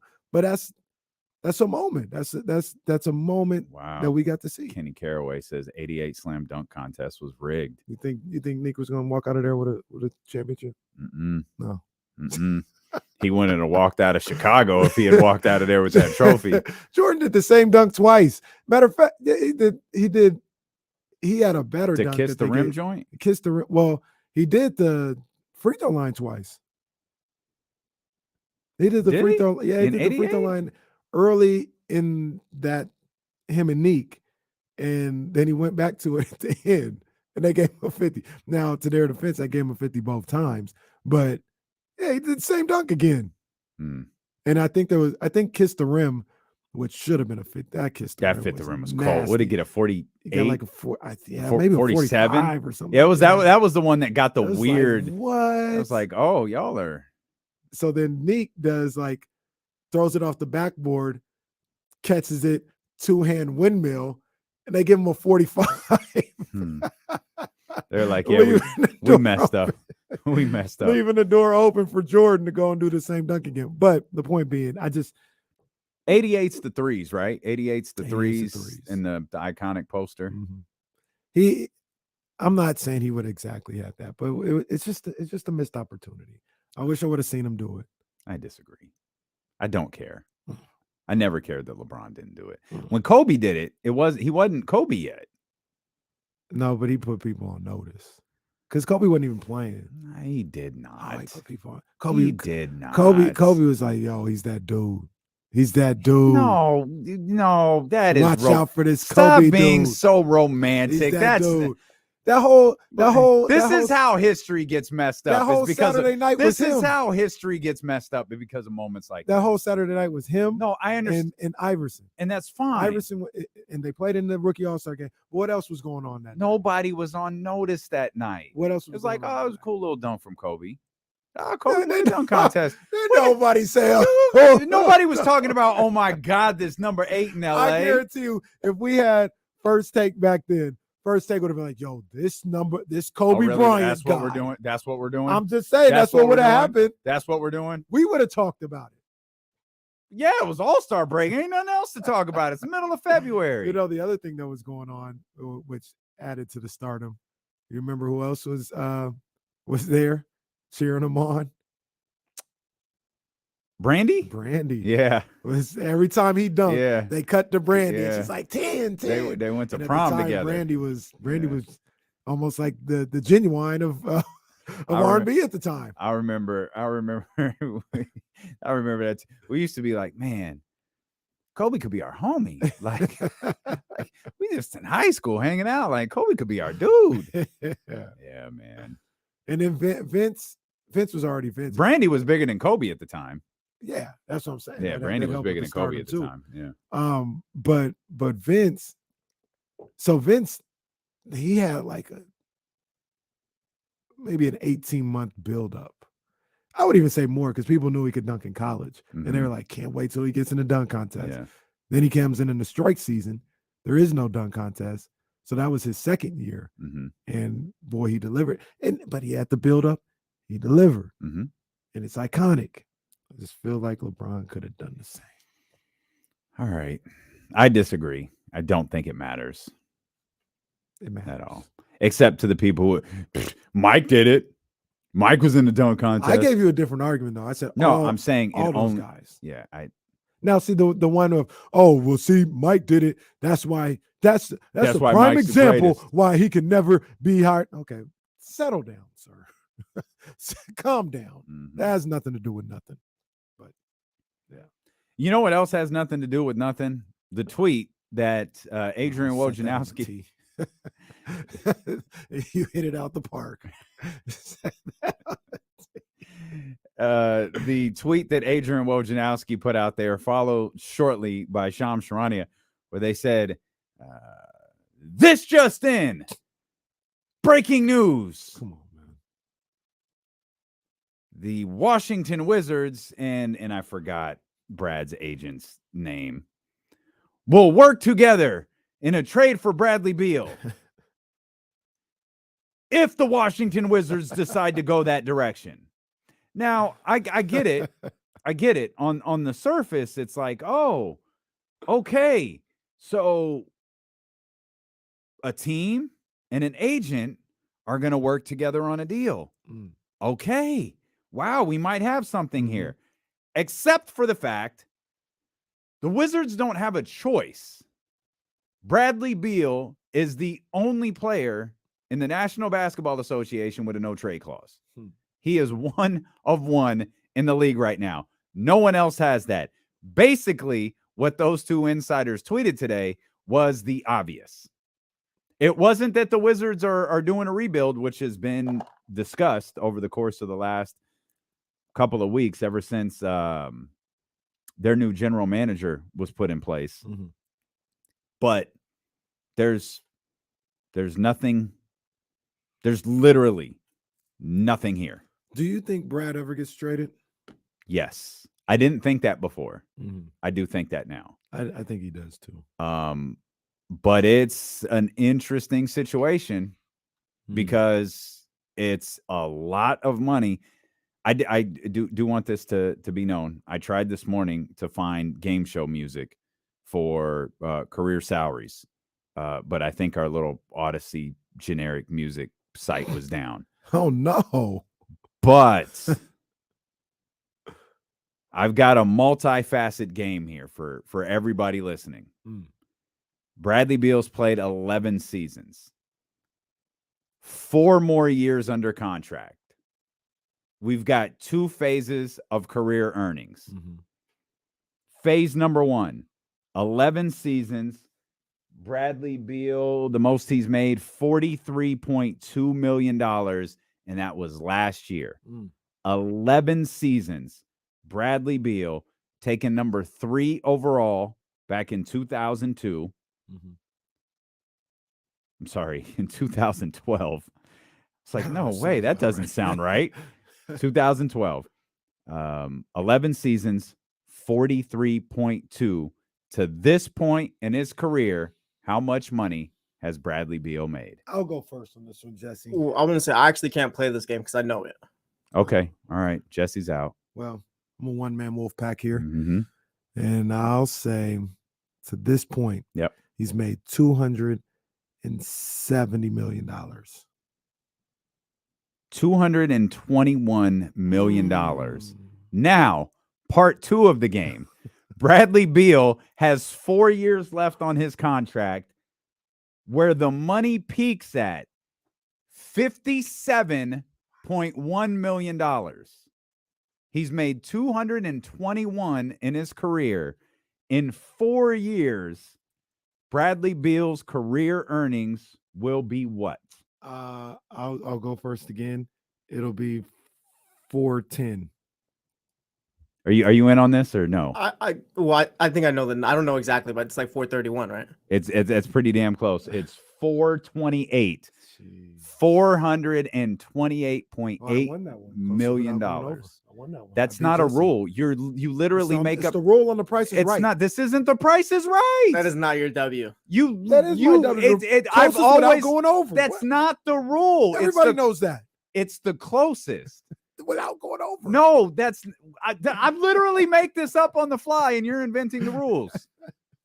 Oh man, come on, man! Y'all gotta In watch the 4 Price is years, Right. Bradley Beal's career earnings will be $428,874,000.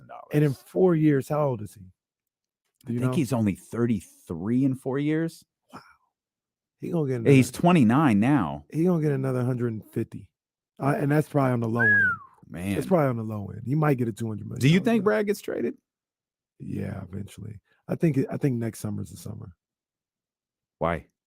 because I just think he's gonna look around at what's going on with Washington after this year and be like, Well, but I'm here's not the doing this. here's the thing. He doesn't have to ask out.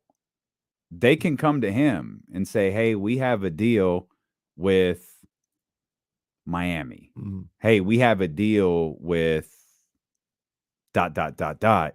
Obviously, you have a no trade clause. We feel this helps our future. What do you think about these 2 teams?" Mhm. Like, they can present it to him. He doesn't have to ask out. Yeah. He has to cooperate though. And this is it Michael Winger? Is that the general manager's name, the new general manager in Washington? He's the one who this has been the topic of conversation since he got the job. Is, are they going to blow this thing up? And blow up Washington only means Bradley Beal. It's getting off of that $200+ million that he has on the way. 251 over 5 years was Brad's deal. I think he gets moved next summer. It's my It's a prediction. tough contract to match. If he gets moved now, it's probably within the next 8 days, right? Because the draft's coming up. You'd probably want the draft pick. Yeah. Yeah. You like it's fascinating. Like, I don't know what Washington would want. You know, the fun thing is, oh, how's Bradley Beal get to Sacramento? Well, you start with Atlanta and you fix the draft protections there. But the conversation probably starts with Keegan because of the rookie contract. And then it probably goes to Davion for the same exact reason. Oof. But that's what I can't figure out is, like, what are they looking for? Right. Are they just looking to get off of this payroll? Are they looking to go like the Oklahoma City route? Obviously, a Keegan Murray selection is a little bit more along the lines of the Indiana Pacers route. Right. I was even though Tyrese, they had a few more pieces in place, I guess, than Washington might. And isn't Kyle Kuzma does he not he's unrestricted, but yeah, he has to opt out, right? Yeah. So that's it. Like it'll be. I know it's been slow this week. I think when we get back on Monday, I don't think it's going to be slow. Between, I mean, obviously the draft, but you've got guys that have, from this moment right now, I think they got 14 to 15 days to opt out. They got to opt out before June 30th. Yeah. So I think one exception was the Fred VanVleet thing. Fred VanVleet had till, I think it was today, to opt out, which I don't understand. I don't know why Fred VanVleet was bumped up 2 weeks. I gave him a set of different rules for no reason. I get maybe it's to Toronto. Maybe it's because he's in Toronto. Hey man, you're in Toronto. You're in Canada, man. You got to do it 2 weeks earlier. I didn't get that at all, but that's why Fred VanVleet's the only one to do it so far. Right. Everyone else, their agents are calling around. Hey, what's it look like for Kyle Kuzma? What's it look like? I don't even know who I guess it's Rich Paul. I don't know who Rich Paul is talking to about Draymond Green. I don't know if he's talking to the Lacob son or Dunleavy. Yeah. But the story has he's talking to Lacob's son and Dunleavy. They're talking to them both. Yeah. Oh, okay. And Joe Lacob has, I think, said that he doesn't plan for anything to change. Those two have been running things from behind the scenes for a little while. So he's just going to keep them there. Okay. So see what happens. We'll see what happens. In that particular case, though, it feels like the writing's on the wall that he's staying. Oh, it absolutely does. Yeah. You know what a funny plot twist would be is Draymond goes and demands that Jordan Poole gets traded. Then he says, "Get him out of here before I punch him." And okay. See, Brian Windhurst said this morning that the Blazers and Dame Lillard are still all in this together. And the first thing I thought was, does Dame know that? They're all in this together, all right. Get him out of here. Here's another, and I know everyone is very, very aware of this. We're 8 days away from the NBA draft. Any little story we talk about that comes from Windhurst, Shams, Woj, whatever, don't believe it. Everybody's lying right now. Everybody is lying. I don't care when you're lying about, your intentions with players in terms of the only thing that bothers me is when you lie about the draft picks, because that affects those young players for a long time. The Jabari Smith thing, especially when we heard a little behind the scenes story, that just really rubbed me the wrong way. Yeah. And it's like, yo, it's the kid essentially, man. What are you doing? Yeah. But that's the way this is. So all of this stuff about Scoot, all of these things you're hearing about Brandon Miller, all of this stuff about the Pelicans wanting Scoot, wanting to move up to number 2 or number 3. There may be a grain of validity to it, but just keep in mind, this happens with the NFL every single year. The closer you get to the draft, the more everyone starts lying. Starting to get their own agendas. That's it. Involved and trying to get not players really to fall about to anybody them. else. No, man. That's what you talked about. That's what we saw last year. You lose like $1 million every slot you fall in the draft. Why did we speculate Orlando did that again? Was it to block Houston or no, they thought it was funny. They thought they went with it. They kept the Paolo thing a secret, even though they didn't have to, because for those that don't remember, Orlando was number 1. No one was going to take him, but they went with this Jabari thing because they were like, if we could F over Houston in the process, why not? That's right. Yeah. Because everybody, I guess it was a foregone conclusion that Oklahoma City was taking Chet, regardless of whether Paolo went first or not. Oklahoma City was taking Chet, so their thing was, we could screw over Houston in the process, why not? It's like, yeah, what about Jabari though? Mm. Like that kid was number one for months. And then like an hour before the draft, he's not. That I felt for him. Yeah. I felt for him. And you wonder like why he might have struggled this year. It's a rough way to start your NBA career. Yeah. I mean, I'm sure he wasn't tipped off on that. Mm-hmm. Because apparently nobody was. The good thing for him though is, he showed that he can bounce back, because I thought he finished the season strong. Yeah. Started to get his legs under him, and play some really good basketball towards the end of that season. So hopefully he can carry that into next year. Yeah, I agree. Houston will be a team I watch. Hopefully I won't turn them off as quickly as I did Detroit last year. I lost interest in Detroit lightning quick. But I'll be Houston. Well, crap. I hold the right to change my mind if a particular free agent signs there. I was about to say, if a particular free agent signs there, I'm not watching that team. Houston, they talking about Houston making moves. If Kyrie signs there, I'm all in. I don't even know. Wait. Oh no, Kyrie's one thing, but they say Houston trying to make moves. They might be my CTV. Get your boy James Harden and pair him up with your boy Zion. Did you see that report? I did. We don't need, and you know why I saw it? Because someone quote tweeted it. We don't need Zion Williamson at the Houston strip clubs. We'll come back. Bryant West joins us. We'll talk Kings draft picks. The Kings Herald draft expert joins us when we return here on D-Lo and KC, brought to you by Sky River Casino on Sacramento Sports Leader, ESPN 1320. Good. Oh, my God. I forgot about that. Oh, man. Just the three of them. James Harden found the right coach.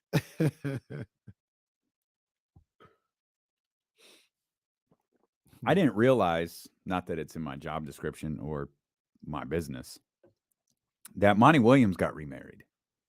I was reading a story about like all of the perks that he got. And I guess his wife is like, she has she's having a health issue. And that was one of the big, that was one of the big reasons for him. Like, I'm not going anywhere.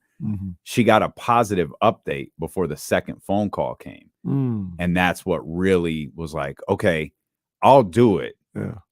But I'm going to need help. And he laid out, these different things involving his wife and all that stuff. So, but yeah, I kept reading that his wife. I didn't realize he got, again, not that it's my business. I didn't realize he got remarried. Wow. It's just, I'm sure that's tough because it's, unfortunately he lost his wife in a very, very public fashion. All right, let's get our man B-Dub. Hang on, Bryant. Bam. Hey, how are you guys doing? What up, Pete? Kenny, Price is Right rules only apply for Price is Right. See, Brian knows what time life it is. The Price is Right. Price is Right was life during sick days during school years. So that's the truth. Yep, that's facts. I clicked on the Bryant West author tab on King's Herald because I thought it's probably pull up all of Bryant's articles. I could see all of his draft prospect pieces in one place. Instead, I see a beardless Bryant West. I need a new picture. I was like, who is that kid? That was 8 years ago. I definitely need a new one. Wow. Yeah. How old were you 8 years ago? I'm 34 now, so 26. I was a kid. Yeah. Felt like when I saw beardless Jesse for the first time. It was crazy. Yeah, this thing ain't leaving. It's not going anywhere. No, the beards are here to stay. Yeah. At least in my household. Finally getting like little fullness back. Well, and Jazz won't allow you to about shave. Damn time. Jazz my wife to a hotel when he cut his too short. When I started this, my wife was like, I don't know how it's going to look. And now I think the only person who likes it more than she does is me. He said, Brian. Hey now. I try twice a month and then I give up. Yeah, I'm blessed with the genetics. My dad had a full mountain man beard before I was even alive. Oh, tremendous. Tremendous. Oh man. We talked a little bit about Trace Jackson Davis last week, didn't we? Yeah. Yeah, I thought so. Yeah. We got interrupted by the Chris Paul news. Yeah, I was like, why did we I went back and looked at the notes we had for you. I was like, why did we miss so much of this? And then I remembered, the Chris Paul thing happened. Yeah. Yeah, I come on and things happen.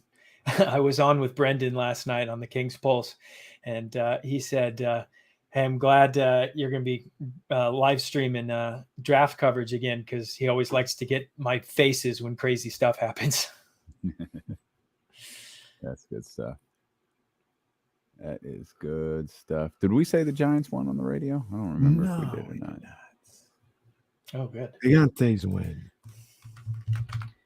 All right, we're coming back, Bryant. Here we go.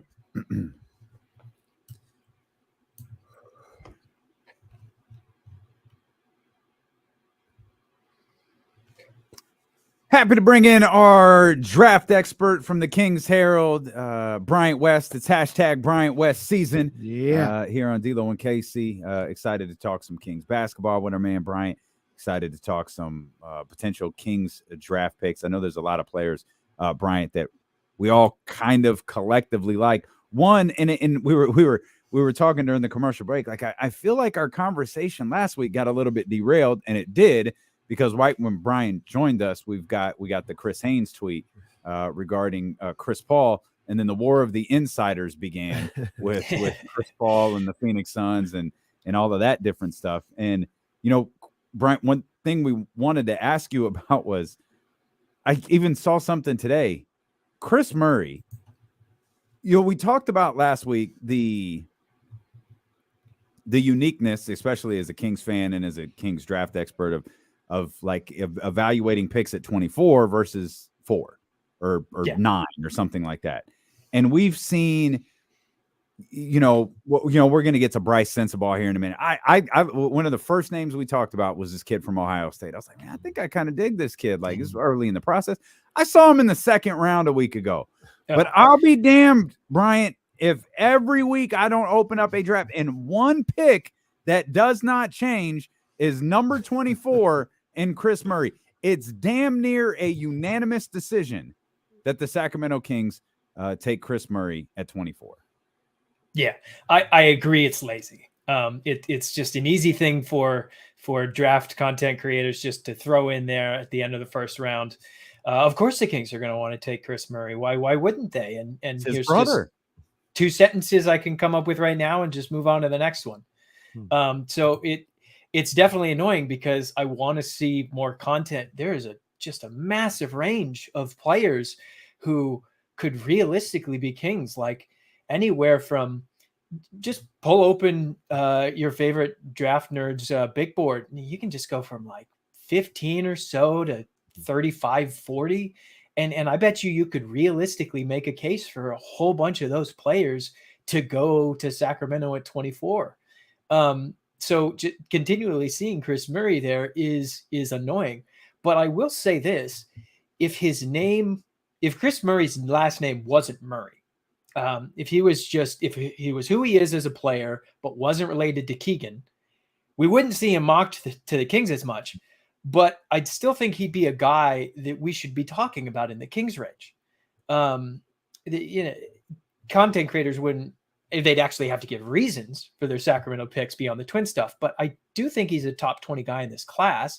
And I'd still think that, even if he wasn't related to Keegan. He led his Big Ten team in points, rebounds, blocks, shot attempts, and 3-pointers. And he took a team that was less talented than they were a year ago to the NCAA tournament again, while playing in the best conference in college basketball. Averaged 20 points and 8 rebounds on nearly 16 shots per game with just 1.5 turnovers per game. Like that's an incredibly efficient line for a guy with those responsibilities. And at 6'9", I honestly think he's as versatile or more so than anybody else that we're likely to talk about in the Kings range. There's certainly going to be players in this class who are, better defenders than he is, more efficient shooters than he is. But in this range, he's arguably got the best combo of scoring, shooting, finishing at the rim, rebounding, defending. That in itself doesn't mean he should be the pick at 24. And I bet when the Kings are on the clock, there will be some guys left who I'd prefer over him. But I think it does mean that he should be in the conversation. I agree with you that I wish it wasn't so lazy and just based on who he's related to. The crazy thing about the Chris Murray situation is I like his game a lot. I really think he can play. But to me, and tell me if you see any differences, he plays just like Keegan Murray. And I don't know if that's necessarily a good fit for this roster to have two guys that play exactly the same way. I think one of the things that they're missing is somebody that's a little bit more athletic, a little more explosive, both on the defensive end and on the offensive end. And like, if we're looking at it basketball-wise, do you feel Chris Murray is a good fit for this roster at 24? Yeah, I do, only because the things that he's good at his size, like, honestly, if I was a GM, I could never have too many bigger forwards who can do all of the things that he can. And I'm glad you brought up the idea of fit, because to me, the goal with a late first round draft pick should never be to find that perfect fit.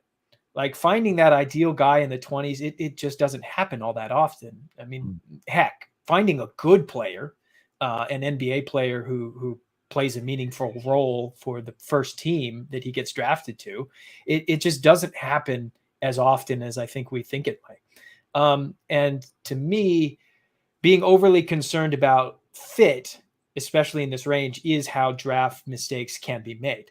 If you look at your board and you say, well, Chris Murray may be the guy that we think is the best talent, but we don't think we'd need him because we've already got Keegan, and Trey Lyles could come back and Sasha may come over. So you start going down your board until you find somebody who is a better ideal fit. I think that's how mistakes can be made. To me, if Monty McNair thinks that he's the best player on the board, I think that's the one he should take. Not to harp on Chris Murray so much, but is there also something to be said for Monty seemingly liking older college players, like more, like 3-4 year players versus the one and done guys or even the sophomore guys? Yeah, I think if there's one thing I want to take into account from Monty's draft history, it's that he likes guys who are high instinct players, who have roles pretty quickly in their career. I don't know so much about the experience, only because there is a difference between drafting lottery talent and where the Kings are now. If Monty McNair had, whiffed on his earlier draft picks, it could have. Do we have a? Oh my! Oh my! A Bryant West freeze, a first ever Bryant West freeze. This looks like the end of a I'm here. He's back. I gotta say this, Brian. It is an official freeze, though. You did have your first official freeze. You are now in James Ham category. Congratulations, sir. I'm always gonna remember the first one you had back when you guys were doing this at home, where you left poor Kenny by himself for like half an hour. Nugget Market. I was literally sitting in a parking lot trying to do a radio show. Failed there too because I have crappy cell phone service. Yeah, but we can move on from Chris Murray if you want. Like it's understood. We were talking about Monty liking older players or seemingly liking older players. I think Monty likes smart players who have clear roles at the NBA level. I don't necessarily know that he's always going to go and draft older players, but this will be a good test of that because there's going to be a lot of project players, younger players, higher upside swings in the Kings range, and there will be guys who proved themselves more in college and who may be able to come in and contribute more immediately at the next level. Yeah. Do you have a thought on? I think I don't remember if we were texting or if it was in the chatty house. We want to go back to Bryce Sensabaugh. I mentioned him a moment ago from Ohio State. Really, when the Kings landed at 24, playoff thing came to an end, and it was like, all right, let's start looking at the draft a little bit. He was one of the first players I looked at. Do you again seen him all over the place? Do you have an opinion on the kid from Ohio State? Yeah, when you said that there's a mock out there that has him in the second, like I know that I keep saying that the variance in this draft is going to be high, that I think you could realistically put any kind of order from like 15 to 30 or something, but that's just nuts to me because he's just an exceptional shot maker. 6'6", 235 pounds. He's built like he should have been playing a different sport at Ohio State. 16.3 points, 5.4 rebounds, 48% from the field and 40% from deep. Like he was their go-to shot taker. Very efficient, pretty much all across the board. He can shoot off the bounce, shoot off the catch. Absolutely elite efficiencies in the half court. Big Ten defenders all over him, paying full attention to him, and his body control as a shooter, his ability to just make baskets through contact is special. Really, I struggle to watch his film and think that this guy with his level of shooting ability is going to be in the Kings range just because he's a different kind of scoring prospect. The concerns, and I guess why he possibly could fall into the 20s, is that he's not a great NBA level athlete. He had knee surgery in high school and suffered another one late in the season at Ohio State. And that really shows in his functional athleticism. He's not great at getting to the rim despite his size and strength. Not a major threat when he gets there. Shot just 51% at the rim in the half court, which isn't great. And honestly, he's one of the weaker defenders in the first round. The effort is there a lot of the time, but he gets lost pretty often. Teams regularly took advantage of his lack of attention and athleticism. And unless his future team just really believes that they can help him along in that end of the court, I think he'll be a liability on defense.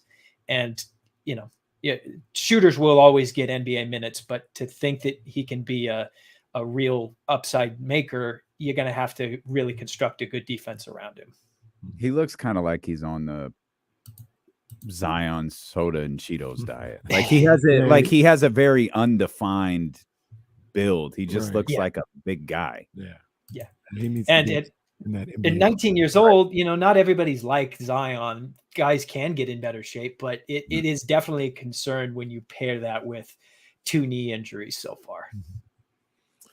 Hey, Brian, there's another guy that I kind of took notice of because I saw his name floating around where the Kings would be drafting, and kind of intriguing on my end. Noah Clowney out of Alabama. You have any thoughts about him, his fit, his potential? And when I look at him, I see a power forward. And I don't know if whoever they draft is going to start day one, but that may signal, them moving Keegan to 3 and having that 4 spot open for somebody like Clowney eventually next year. What do you think about him? I Noah Clowney to me is one of my favorite upside swings in this draft class. And it makes sense that you and I are going to both be high on him because I agree with you. He's a power forward, and ideally he could, in a couple of years, do a lot of the things that the Kings need at the power forward position. He started in every game he played for Alabama. They were an SEC title team. His stats don't jump off the page, 10 points, 8 rebounds, and a block per game. But I think it's important to note that he did everything that Alabama asked him to do as a role player. And what he did at Alabama just signals to me an ideal role for him at the next level. On offense, he was the off the ball threat both inside and past the 3-point line. Nate Oates stuck him in the corner, really believed in his catch and shoot ability all season long. But they also used him as a rim running threat, a vertical threat in the pick and roll. He had really good efficiencies around the rim.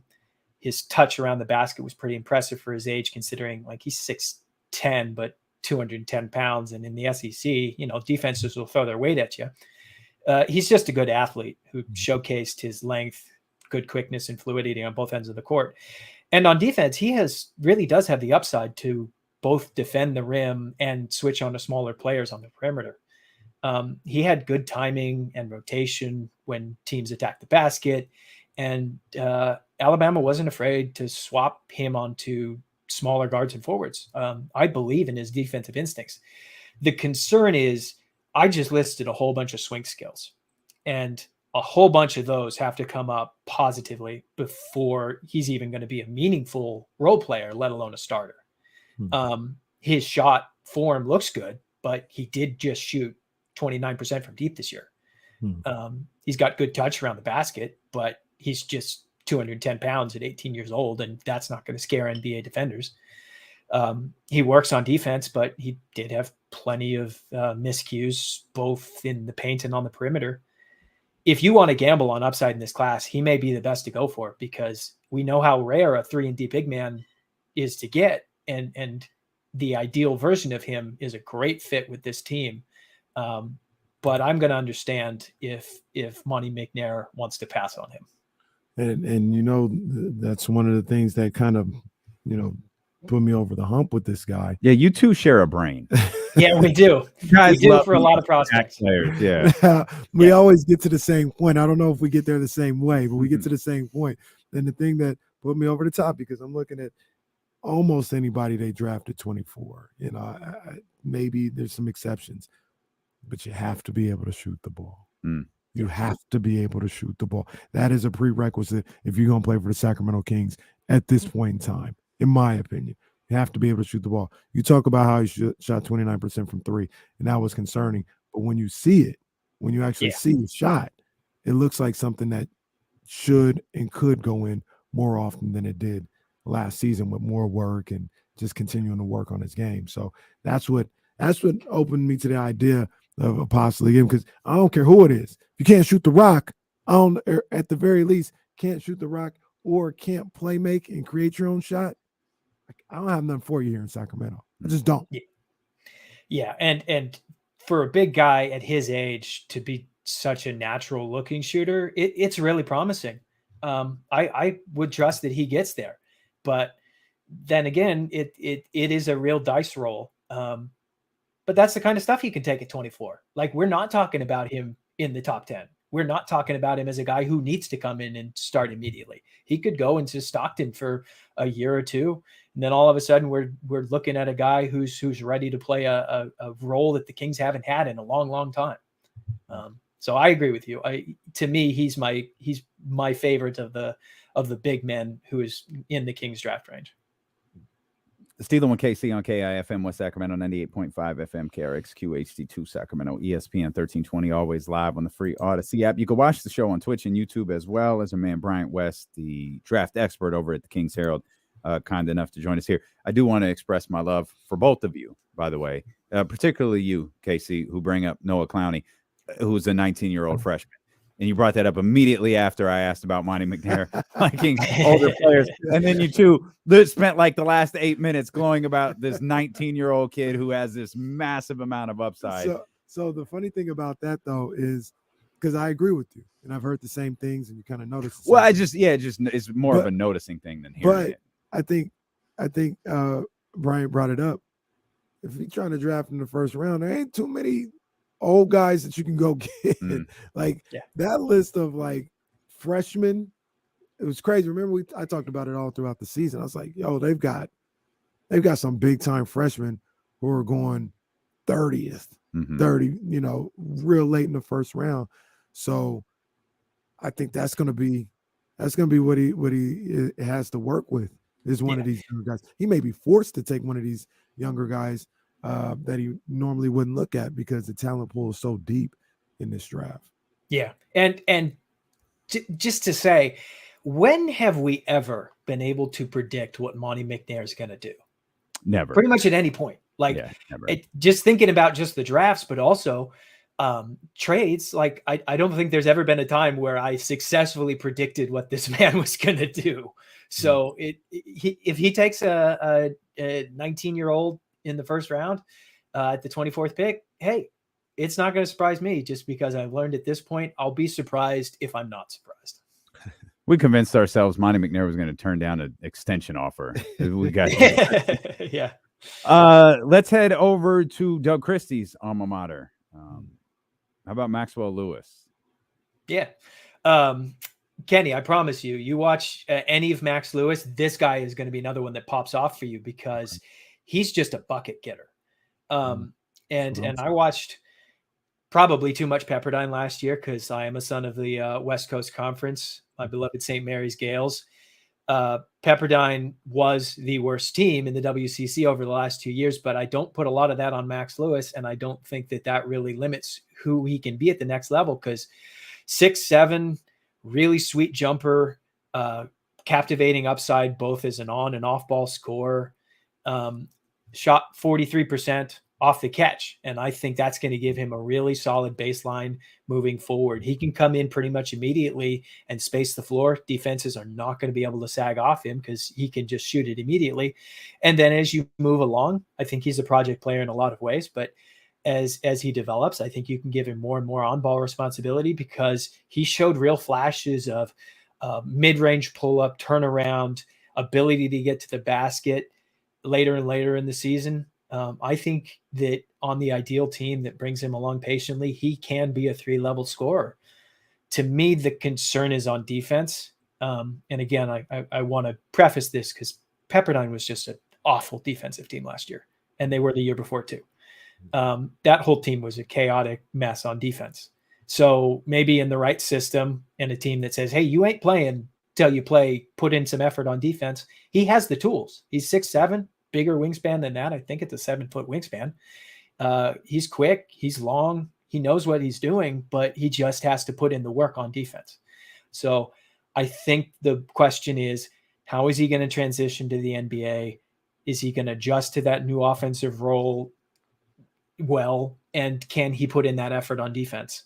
But it wouldn't surprise me to see him go like 14, 15, because some team really believes in his shooting and scoring ability. And it wouldn't surprise me to see him fall to the Kings range, because I think he has a lot of question marks. It's a weird draft. It really is. It is. It's a weird draft. Go ahead. I started putting together my big board the last couple of days, and it's really, I'm just looking at it like anywhere from 15 to 40. I really can just be like, I have to go all the way down to like, it's some of the later guys. Like Jalen Wilson is a 2nd round pick on so many boards. He's not going to be in my top 30 or something, but if he's the pick for the Kings at 24, I'm going to immediately be able to point to what he did at Kansas, the efficiencies he showed, and sell myself pretty quickly.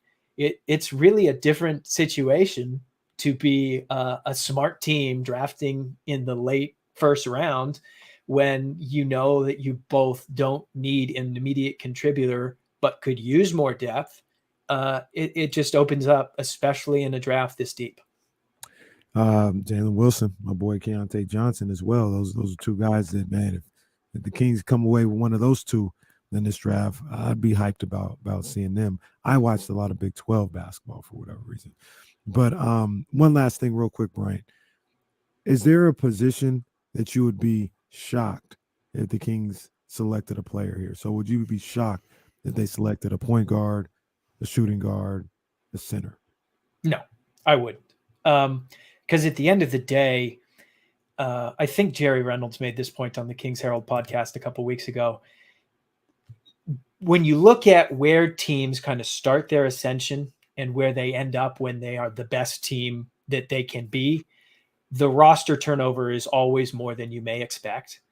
And at the same point, it's not like the Kings couldn't use more depth at pretty much any position. Like, I know the point guard seems pretty full, Fox, Monk, Davion coming off the bench, but if they bring in another ball handler like Marcus Sasser from Houston, he's an absolute baller, can do it on both ends of the court. If they brought him in at 24, hey, they just brought in another playmaker who I think can play on and off the ball. I'm not going to be disappointed about that. If they go out and they get another shooting guard, like say it's Dariq Whitehead or it's Brandon Pojemski from Santa Clara, I'm not going to be surprised about that because team always needs more floor spacing, and who knows what's going to happen with Terrence Davis moving forward. I always would love to see them go get more wings and forwards. And if they want to gamble on a big man, Trace Jackson Davis or, Noah Clowney, or insert your favorite possible big man here.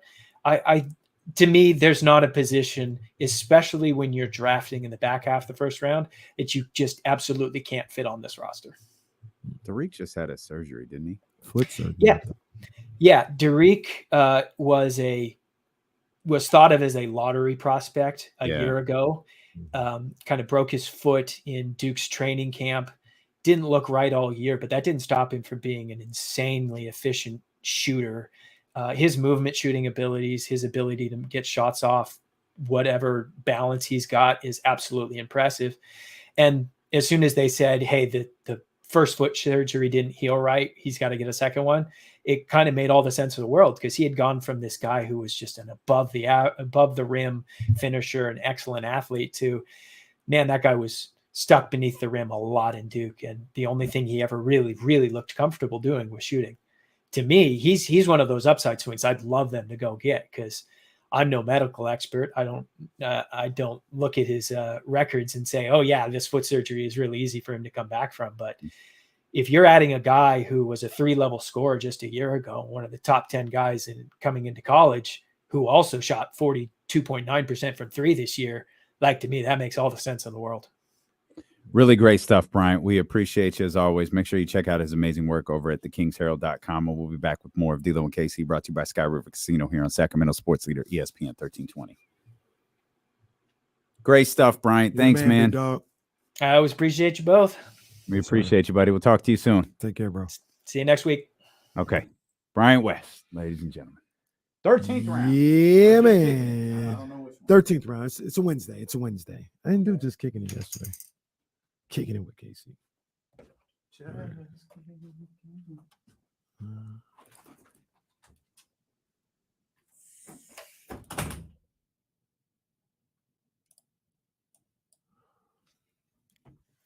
13th round with your main man, Kenny Caraway. Shout out to Jordan Brand, my people over there. Shout out to the dope ones. And as always, I already drunk my bottle today, so I don't even have one for you. But shout out to Cola Sea Moss. Big ups to my people over there at Cola Sea Moss. I had that pineapple today. That's my one. That one and the strawberry lime, those are my two favorites. But go to colaseamoss.com. Go check that out. Go copy some as well. Today, we got to talk about it, man. Come on, man. It's special. It's special what we got to talk about right now, man, because we got Errol Spence. We got Bud Crawford. They're on their press tour right now. And, man, I watched that press conference from LA.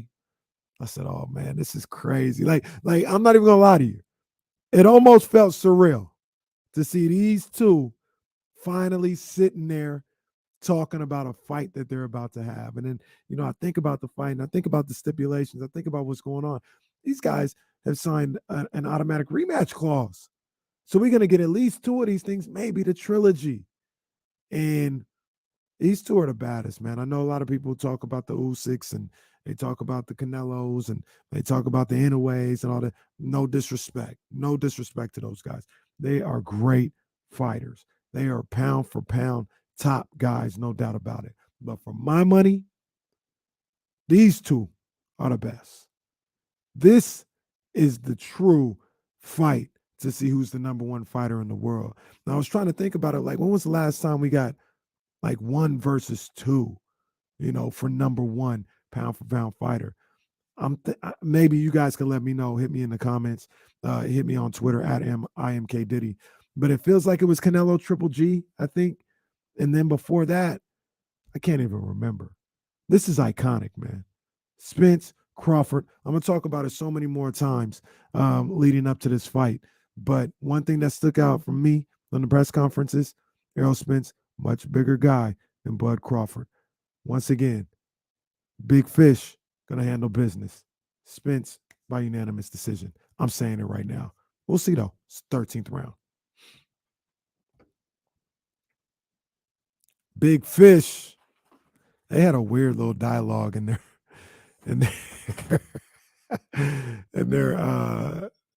little back and forth today. Oh, we're coming back.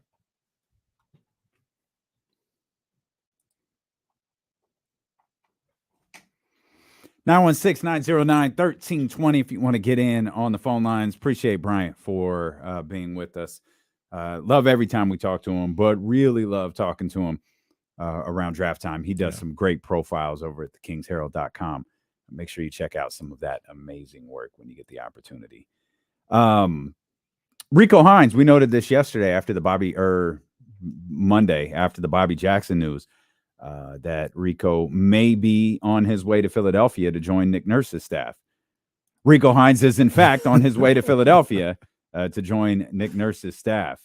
So Nick trying to build something out. We mentioned this as well. I don't even remember if we mentioned it on the show or just on the stream. But Doc Rivers was with your boy. I didn't get a chance to hear that one yet. I heard it was good though, and he was talking. He was talking that talk. Some would say he told the whole story. Well, Bill, I understand that you're a Boston guy and I'm a Philly guy, but I wish I'd tell the whole story. Oh, thank you, Doc. And he talked about coaching James Harden. He was asked, Bill asked him, "Is coaching James Harden? What's it like coaching him?" And I was like, it's very difficult. And he goes to lay that out, which is worth listening to. But I think there's another line in there that I actually, it really caught my attention that I think people should hear. You can feel however you want to about Doc Rivers, a coach, but like Doc has been around basketball in some way, shape, or form virtually his entire life. Right. And from a player to a coach to a commentator to a coach, he noted this is the first time in 20 years he's going to not have to go to camp. He's going to have the opportunity to do whatever he wants. And it was funny. He's going to go listen to coaches. He's going to go see Bill Belichick. He's going to go see Andy Reid. He's going to go see some of those, those football guys. But I'll give your boy Bill Simmons credit because I thought this was a great question that I honestly don't know I would have thought to ask. Doc, let me ask you a question. Oh God! Oh my gosh! Doc, let me ask you. I mean, that's pretty damn close. That's a damn shame, but that's pretty damn close. He asked him about, and I know this word was used. I don't know if it was used in the question, but he basically asked him if there were scars from the process. Because he says one of the issues with Joel Embiid is, and he said this was true for Ben Simmons as well, is when you miss the amount of time that those guys miss, you become a little bit unsure about playing and like how much to play and whether you can play. Like it messes with your psyche. And Doc would tell Joe a lot, like, Joe, no, Joe, you're fine. You could play. Like you got this. Let's go. But he was asked about if there were scars from the process. And without hesitation, he was like, oh my God, absolutely. They were so accustomed to losing and not having goals that you have to reprogram the way that they've been thinking for the last few years. And that just hung with me because we see what Shai Gilgeous-Alexander is going through in Oklahoma City. Now, it appears they might be on their way out of it. Yeah. But it might be a credit to Mark Daigneault for having to talk to those guys about how, this isn't the way of the NBA. Right. This isn't the way the NBA works. And, we're going through this tough patch right now. And, I don't know if the conversations of, hey, we're not really putting our best foot forward here is had, but everybody knows what time it is. I mean, Jason Jones always tells the story. I don't remember who said it, but a Kings player asked him, are we tanking? Like when a substitution was made, like, are we losing on purpose? Like, what is going on right now? We don't take into account, like we think about draft picks and we think about assets in the future, and we don't take into account the guys who are on the floor now and how that may affect them. And again, you can feel however you want to about Doc Rivers, but I think Doc can speak on this and how difficult it was to kind of get those guys out of the mentality of losing being okay. Now, what's interesting about that is it feels like, didn't they win for like 2 or 3 years before Doc got there? Process was over. I think they won twice with was Brett Brown. Brett Brown. I was about to call him Bruce Brown.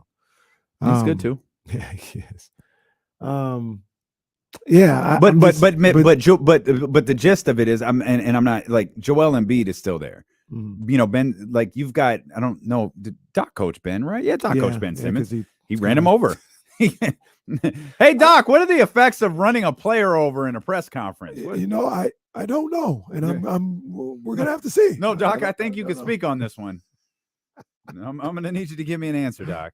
But yeah, I mean, you could talk about winning seasons. Like I don't, and you can debate when the process is over, but there are I don't, when you have the thing with Brett Brown is Brett Brown was the coach through losing, and he may not notice.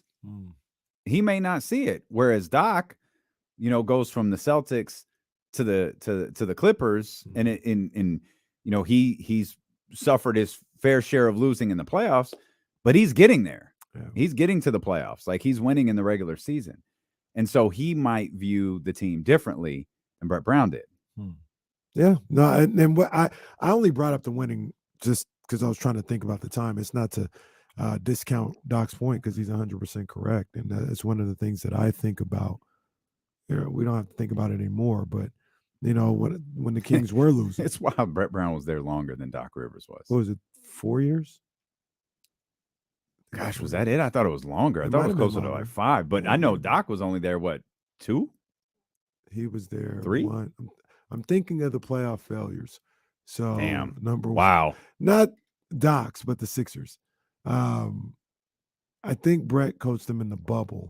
Then they came out of the bubble, lost to Atlanta, and then they lost last year. So I think 3 seasons. Brett Brown was there for 7 seasons. 7 seasons. I knew he coached the single.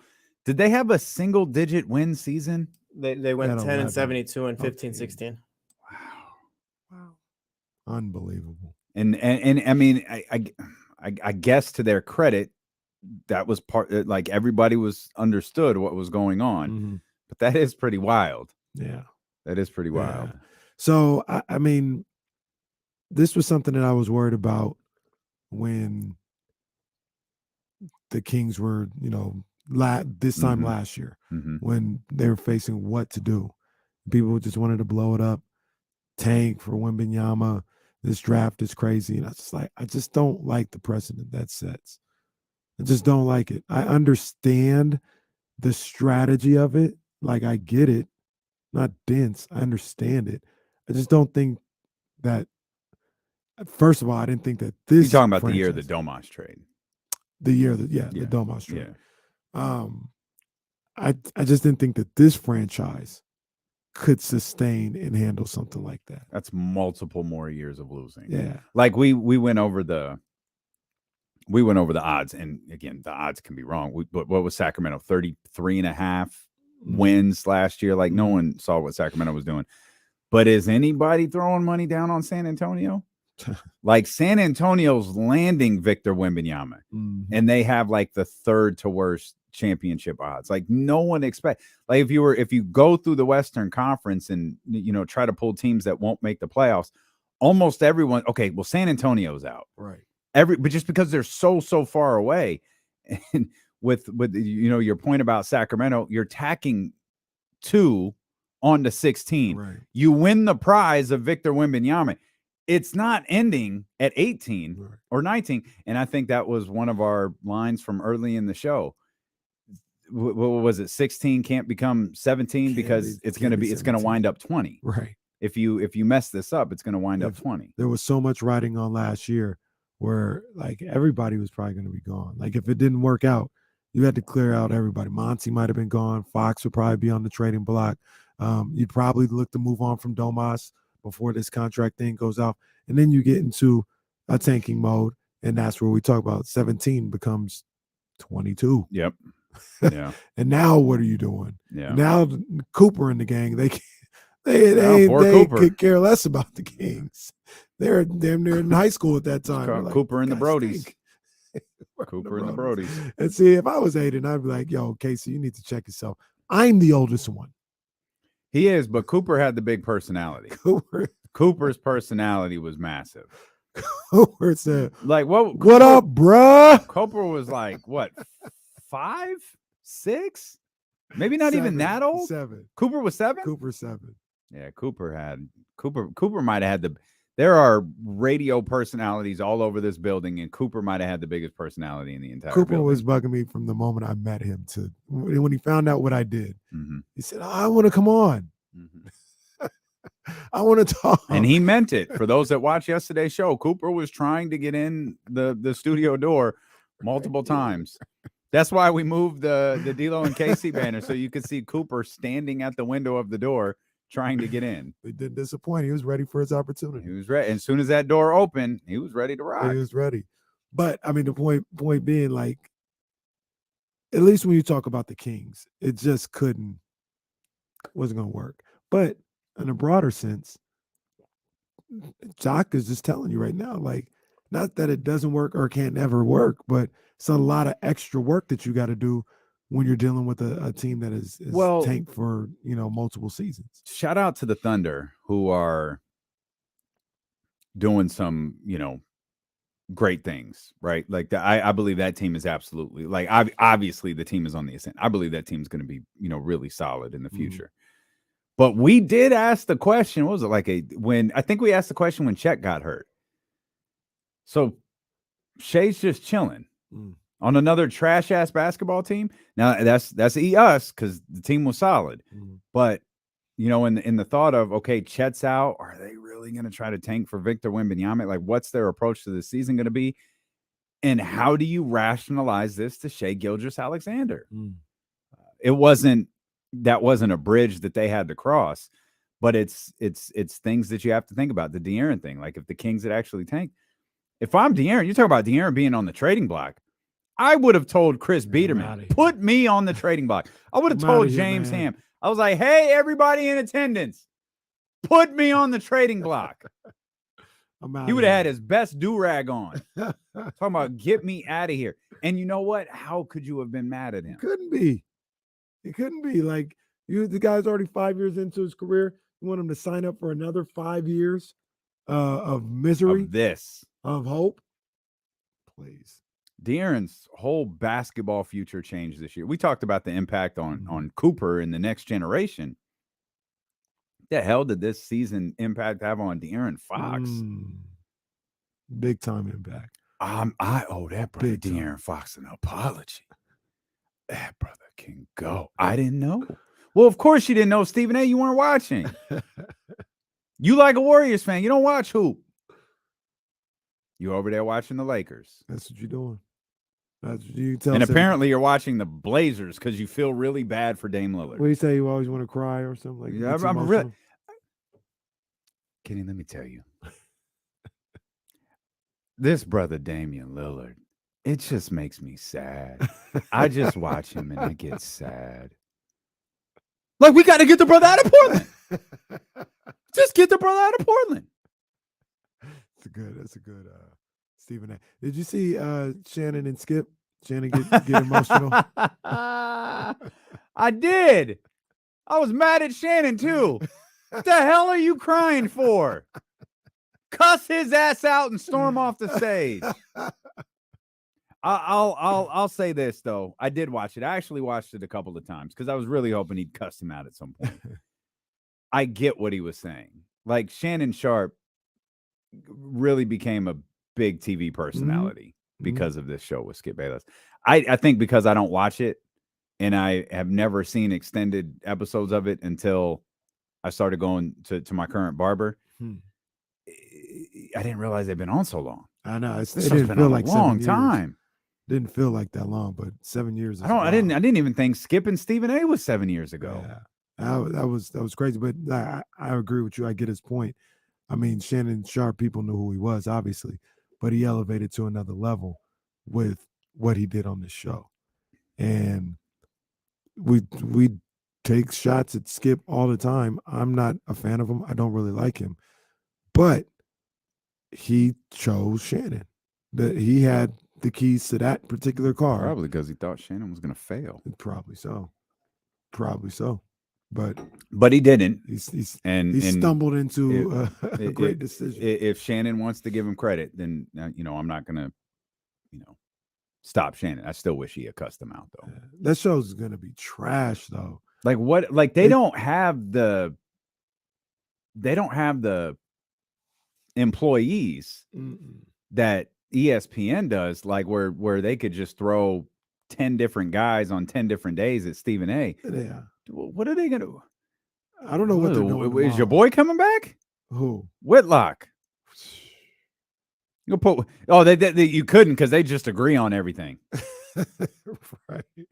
No, all the choices that I've seen, I'm not a fan of. I haven't seen any of them. LaShawn McCoy is one of them. I didn't know that was real. Yeah, he's awful. I didn't know that was real. Oh no. LaShawn McCoy is awful. I don't know if he's a true contender, but I saw a video of somebody asking Marcellus Wiley about if he'd be interested. He's awful. He's terrible. He's that close to Whitlock. Like he's one Black Lives Matter movement away from turning into Jason Whitlock. Bruh. I don't know what happened to that dude. What was he wasn't talking like about that. in 2020? Was he talking? Because I know when I first started seeing it looking funny in the light was when Cap, like he was big time against Cap. He's been trashing Cap from jump. I don't know what he was doing in 2020. Yeah, Marcel's why I'm very disappointed in him. I thought when I first heard him on him and Max on their afternoon show in LA, I thought Marcel's was going to be different than what he turned it out to be. Terrible. What's my man's name? Ocho? Not Ocho Cinco, but Emmanuel Ocho. Emmanuel Ocho. Yeah. Okay. They're definitely looking for a type. They're definitely looking for a type. Thinking they fooling somebody. What's his podcast called? Uncomfortable Conversations with a Black Man? I think that's his book. That's his book. I think. Let me tell you, that dude, that he should retitle it to the most comfortable and coddling conversations with a black man that you'll ever have. Because there is nothing uncomfortable about that dude. He is the least challenging black dude on the planet. And stop it. Let's do something else. I can't stand dudes like him. Oh, and him and Wiley are the same exact type of dude. Nah, hire Ken Rudolph if you want to impress me. Hire Ken. Did you ever come around to seeing Rob Parker? On the Breakfast Club, I didn't. Rob Parker. I don't know how I felt about Rob Parker, but it feels like I didn't have a overly positive outlook on him. I've heard him twice now in the last 3 weeks. He's all right, man. I think what happened with me is Rob Parker was with Broussard. And that's just immediate. Mm-hmm. It's really not a fault to Rob Parker. Mm-hmm. I'm not listening to Chris Broussard. Under no circumstance am I listening to Broussard talk about anything. Or more specifically, under no circumstance am I listening to Broussard yell about anything. Now, Damien. No. You have to calm down. No, Chris. And give me the opportunity to tell you why. Tell me more about how Mark Cuban is frantically driving all over looking for DeAndre Jordan. By the way, I wanted to shout out DeAndre Jordan. He is a sneaky, dope part of the Denver Nuggets winning a championship. Yeah, big ups to him. Big ups to him. But look, I'll tell you right now, Dirk Nowitzki gets overrated by a lot of media members who cover the NBA. This is my fault. I'm just here to tell you. No, wait, he's better. No, Dirk. There was no way Dirk was better than John Koncak. No way. Absolutely no way that he was better than John Koncak. The NBA media tends to overrate Dirk Nowitzki. I'm mad at myself for bringing it up, and even mad at myself that I allowed myself to slightly smile when you said that. No, this is top tier stuff right here. They need to put Gilbert Arenas in front of Skip and call it a day. Oh my God. That's honestly the move. No, what you need to do, blow the whole thing up. Just put Cameron and Mason there. Now that's who we need. No, actually, don't put them there because we need them before our show. Oh, there you go. Put Cameron and Mace. Y'all want more ESPN? You want more on ESPN? How about Cameron and Mace from 10 to 12? Yeah, no, that's I don't know what they're doing over there with that one. I have no idea. You know, I was thinking this morning, this is nothing about nothing. James Ham joins us at the top of the hour. I was thinking about this morning. I figured out the one way they'll let us expand this radio station. It's the sole way they'll let us do it. The D-Lo show from 9 to 12, and then the Kenny Caraway show from 12 to 4, or 8 to 12 and 12. That would be it. Be D-Lo and KC all day. It would just be D-Lo and then KC. We could just do run it back again. That's it. Before from 9 to 12. That's it. Run back each show. I came up with a plan to get 12 hours of local programming with 2 shows. Crickets. Didn't even get that. I got this. That's what I got. Just pure dead air.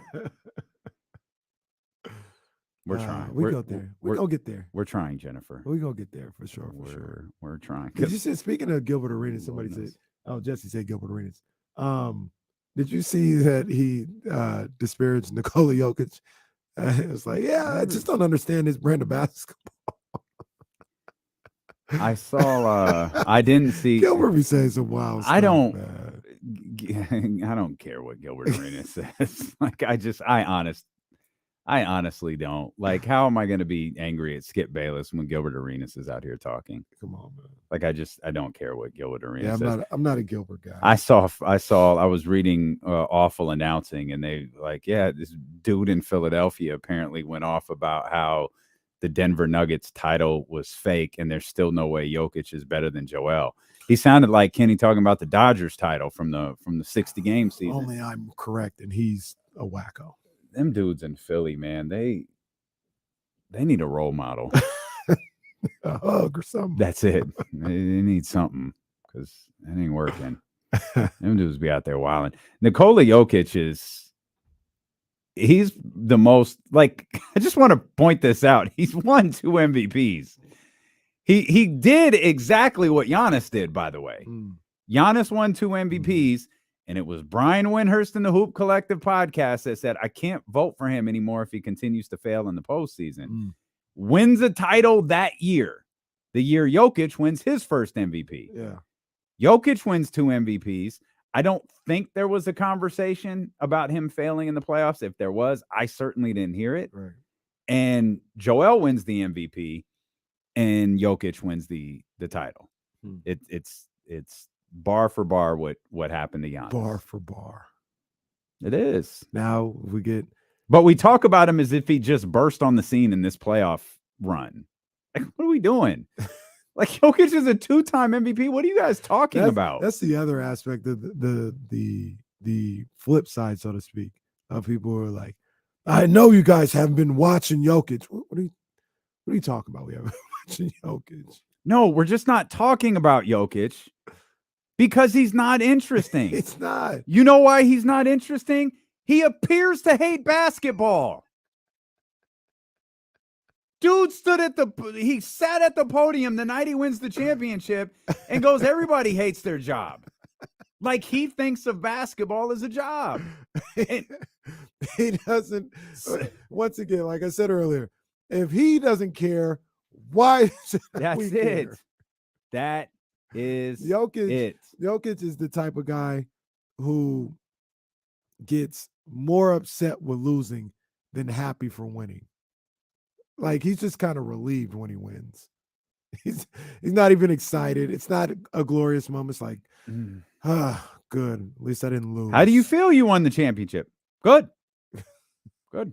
Job's done. We can go home. How do you feel about, it's almost the last day. It's the last day. When's the parade? Thursday. No. Oh, No. I got to go home. Dude, hey, and maybe that might be all the more reason for more people to love him. Like, he hates his job just like a lot of people hate their job. He gets paid $40 million to do it, but he hates it.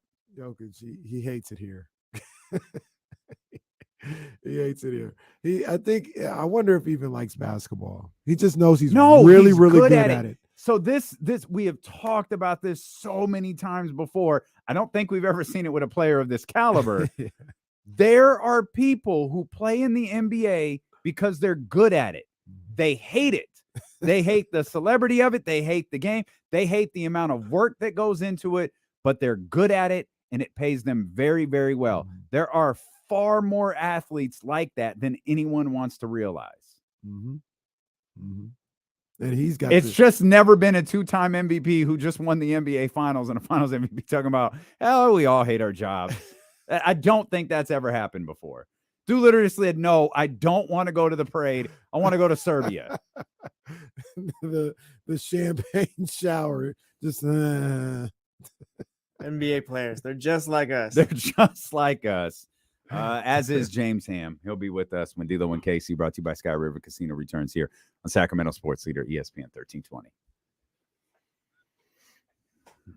I actually think Kawhi does love basketball. I do wonder about. He's a quiet guy. Yeah, Kawhi just kept to himself. I do wonder about Ben Simmons. I don't think Ben Simmons loves basketball.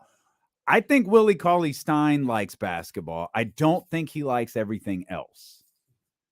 I think if Willie Cauley-Stein could play in an empty gym every day, I think he'd be perfectly fine with that. I don't think he loves the stuff that comes with it. I think Jokic is more along the lines of Kyrie than he is Ben Simmons. Like, he likes to play ball, but he doesn't really like Kyrie more so doesn't like the other stuff. Jokic doesn't care about the other stuff. I feel like Ben probably just doesn't like basketball. Yeah, I don't think Ben does. I don't know what Ben. I know I just get hung up on that documentary at LSU. Like, he looked like he just hated all of it. Yeah, it's 100% right, and we all look at it. We think these guys have, because obviously you guys are here. You love sports. Like, you're not here just to watch us. Like, you guys love sports. We think everybody has that same love. They don't.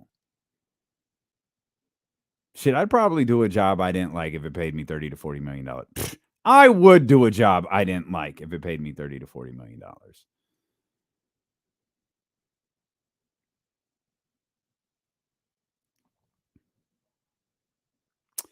Oh, Harden, that's an interesting one, Leezy. I don't know about that.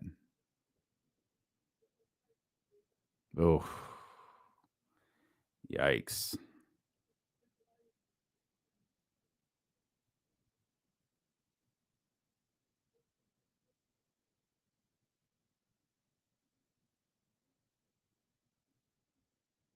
Sorry, guys. Just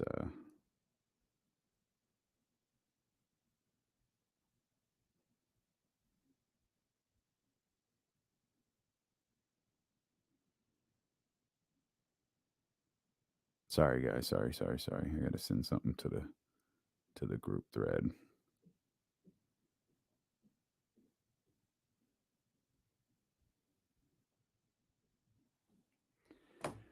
All right.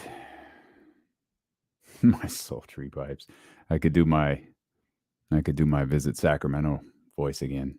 I didn't even read it like that. I read 5 different versions and sent them to him. I really do like voice work. If anybody needs voice work, please let me know. Nikola Jokic loves horse racing, and he does love his horses. I can't be mad at that at all. Can't be mad at all. Yeah, it seems everybody did, but still. No, they just fucking stupid, man. So stupid. No, 100%. It sucks for him, but it's not his fault.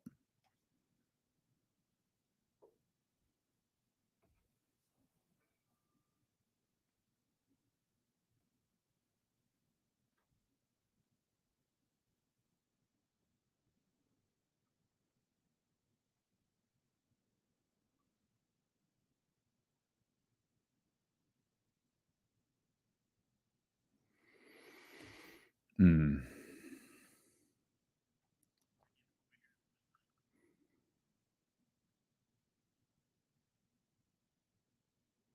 Oh, John, no, it was nothing like that. No, John, nothing like that at all. It was actually incredibly easy. They were really, really good to me. I'm sorry you had a bad experience, but they were really, really good to me.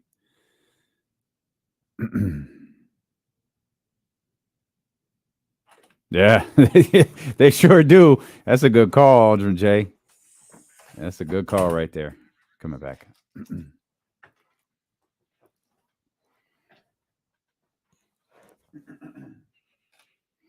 James Ham set to join us coming up in just a couple of minutes. James Ham, I believe, was in Oakland last night. Oakland was a place to be last night. Yeah, it was. Mark Spears was there. Man. Our man Kyle. Shout out to our man Kyle Madsen too. Kyle Madsen was there. It was quite. What a sad night. I looked at that as a sad night. I agree wholeheartedly. A lot of people were talking about how, it was amazing and stuff like that. And I understand why they say that. It was sad to me. Mark's I think it was his Instagram post. Mark Spears was like, yeah, I came to say goodbye. Like, yo, that's Mark's city. Mm-hmm. It's like, I came to say goodbye. Like, there's nothing happy about that to me. No. And there's no result where this ends positively. Like, I mean, it was great, especially because they won, Mm-hmm. right? But let's also acknowledge it was a great crowd in comparison to what's normally there. Right. It was 28,000. And when I first started seeing the videos, I just kept looking around like, to them, this is a lot of people. Mm. Which for me, my immediate response is there's a lot of people who are A's fans who saw this reverse boycott and looked at it like, dude, screw you. Mm-hmm. Nothing I'm about to, I could give you they even said ticket prices went up. But I give you my $75. What's that going to do? Right. You just got my $75 to take to Vegas with you. Kiss my butt, man. I ain't going. And it's as a fan, it's all you can do to a certain degree. But John Fisher and Dave Cavall, they could care less about what happened. Yeah, they were popping champagne because they got all their bags through in Vegas. And they're ready to make a move. Real quick, I wanted to ask you this question. I asked everybody here in the chatty house and in the city a question. Mm-hmm. Would you be in favor of essentially aiding Fisher and Cavall and hosting the A's for 2 years? No. Before they go to Vegas? Absolutely not. I think before I was like, I don't really care. I'd host them. Now I'm on the fence. I'm not gonna say I'm a no. I'm on the fence about it. What's the positive in doing it? The positive is you possibly do what Oklahoma City did with basketball. Then you show we can support a Major League Baseball team. This is a good area to be in. How many is baseball at? They're at 32. I don't think they're expanding. Man, I don't think they're expanding. And I don't think anybody's in danger of leaving. I think Sacramento's outside of Oakland only shot is Oakland. And that's after yesterday, not last night, yesterday, it appears it's not a shot anymore. Yeah. I wouldn't do it. I wouldn't do it because it bails them out. It's like you trading for Oklahoma City draft picks. Like it bails them out. Yeah. And it also They're at 30 teams, by the way. I thought they were at 32, so maybe they can get 2 more. Okay, that's a little bit different. Yeah, that is different. That's a little bit different. Yeah. But it bails them out, and I think it's unfair to the Oakland fan base. Mm. Like, because if I'm Oakland, like, because part of me, I'm looking around like, what the hell y'all gonna do the next 2 years? Mm-hmm. You're gonna announce this move to Vegas. You think we're coming back? Mm. We ain't coming back here. And what's it look like if Sacramento comes along and goes, no, guys, it was 90 miles down the road. Oh, guys, come play here. That's a bad look to me. Yeah. I wouldn't be in favor of it. Yeah. I get your point, and I think that's solid, but I wouldn't want to run that risk. I think that'd be that's rubbing salt in the wounds of Oakland A's fans, in my opinion. Like, make them find a place in Nevada. Go play in Reno if you have to. You can't come back here. You don't have a place in Vegas. You figure it out. Mm. And for Sacramento to come in, hey guys, we'll do it. I don't like it. I think our guy Chris Biederman, I got to read the article. Yeah, that article. I think we got Mayor Steinberg. Yeah, we got to get Chris on. Yeah, to talk about that. And I like, to be honest, I don't know if it happens now. Like I said, you had the same reaction I did. 30 teams in Major League Baseball is different than 32. Mm-hmm. I can see them going to 32. I can't see them going to 34. Right. Right. That's not happening. Yeah. But I can see them going to 32. So it's only, I guess it's only football. Only football that's at 32? Yeah. So I wouldn't slam the door on baseball yet, but I just don't know where they can get another professional franchise in this city. I know people say hockey. Yeah, maybe. Well, at this point, give me an expansion team in hockey. We'll be celebrating the championship in a week and a half the way it works over there. Right. I don't relocate anything. Give me a brand new one, just like you did Las Vegas and Seattle. Right. I want a brand new hockey franchise. How many teams is in the NHL? Do they got 30 or 32 as well? That's cute. I have no idea. I was asking the people. No. Well, I don't know. I'll pause here and wait for people to answer. Yeah, I have no. Ramsey will know. Ramsey, just call. Yeah. Just Ramsey. Surprised he's not on the line right now. I know. Yeah, but I don't know, and it should happen. I mean, I keep hearing the same thing. I know Chris talked about it. Our guy Jake over at CBS 13. Mm-hmm. The only top 20 market with one professional team. Come on, man. 30 in National Hockey League. They might go to 32. How is that? They just added Seattle. Did they lose somebody? They didn't lose anyone, did they? No. Well, the Atlanta. Were they with 28? They just moved Atlanta to Winnipeg, though. I think they were just at 28 and then added Vegas and Seattle. Yeah. Vegas Vegas and Seattle. Yeah. 6 years old when the Stanley Cup. Hell, they Cooper's age and they won the Stanley Cup. The Seattle didn't they go to the conference? No, they went to the second round. Second round, game 7. Mm-hmm. 2 years old. That's what I'm saying. Give me a new hockey team. I don't want to relocate anything. I want an expansion team just like these other people got. Give me that. Give me that. I need something out here, though. I need something. The city's growing. It's getting too big for just one team. I need something. I think hockey would thrive here. Hockey would go crazy. I don't really want them to mess with the Golden One Center, though. What you always what does that mean? Like, what's the word everybody used? Retrofit. Yeah. What does that mean? I don't know these. You would know better than I would. No, I wouldn't. No, you would know this. But in the hockey basketball arenas, they seem a little more spread out on the baselines. They're a little further back. So I think I like how they're right on top of everything right now.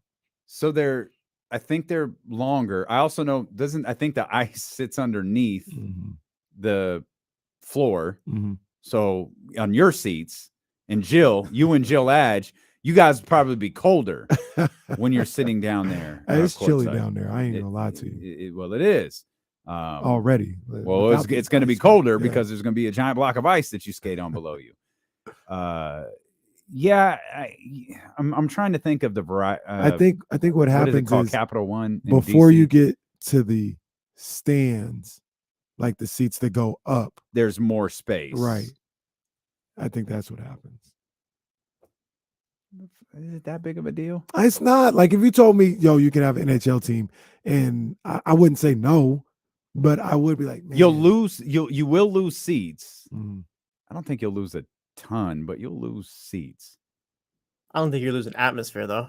No, I don't think you'll lose an atmosphere at all. So I don't think it's that big of a deal. No, I wouldn't say no. I'd be like, all right, cool. All right. Just wish there was a different way to go about it. No, I get it. Throw them in the Memorial Auditorium, like Kenny says. No, don't do that. Hey, That thing needs to be torn down. It will. First of all, if they're not going to use it, yes, but they need to use it Well, more. just- That's the Well, answer. tear it down and start over. Put Sac State basketball. What there. did you just build? The convention center? What? Mhm. Do you just did? Do it again. Just tear that thing down and build something new. They Memorial. They just renovated Memorial Auditorium like 2 years ago. They did? Yeah, like 2 Whoa, years ago. okay. The hell have I been to the Memorial Auditorium for in the last 2 years? I don't think I've seen it since it's been renovated, but they were renovating it. I went in there the last time I was there, pre-pandemic, probably like 18, maybe 17, 18. It was can we just talk? Khalid? Oh, yeah. But before that record, he was record, yeah, right. It's when he was at the Memorial Auditorium. I walked in there with Bree and Short and just children everywhere. It looked like Odyssey yesterday. 13, 14, 15-year-olds all over the place. They need to use that place more, man. They really do. They need to use that place more. Like I said, put Sac State basketball there. They could put even more. They're even taking graduations away from there. I saw McClatchy was at, I always call it Rayleigh Field, but Sutter Health Park a couple days ago. What? McClatchy was always at Memorial Auditorium. It just hurts my heart. Do better. Nobody want to be there. It's old. They just renovated it. Okay, well, I need to see it. What does that mean? What did they do? I don't know. I haven't been inside. Do the one KC live show from Memorial Auditorium. No. Coming this fall. No. Well, they said Hassan Minaj was just there at the Memorial Auditorium. Yeah, that's what somebody said in the chat. All right. Just I want to last go. year. I want to go see what it looks like then. Yeah. I want to go see the new Memorial Auditorium. Like I said, I'm talk to Mr. Orr, my main man, Coach Patrick. Say, hey man, there's a gym right here. Memorial Auditorium. Bring it back. Start slow. You don't have to put your whole schedule there, but do 5 games at Memorial Auditorium. See how it goes. John Bull says that the hockey arenas have to do with the corners. Ugh. The corner of the fans face straight instead of towards the court because the hockey rink is bigger to the sidelines. Staples Center, for example, the corners, the fans have to sit in almost at an angle to face the court. Now, I mean, I'll take figure it. it out. I'll take it if it gets another team here. I'll take it. I'm just saying, I love the Golden One Center as it is. Stilo and KC on KIFM West Sacramento 98.5 FM KRXQ HD2 Sacramento ESPN 1320, always live on the free Odyssey app. We'll get to the Kings here in just a minute as we welcome in our 1320 Kings insider and the creator of the Kings Beat, our man James who Hammer looked like he had a nice old night in Oakland last night. We have our opinions on what happened at the Coliseum last night. You were there. What was it like for you? Yeah, so this is one of those opportunities to experience something, so I'm somebody who covered the Kings relocation saga.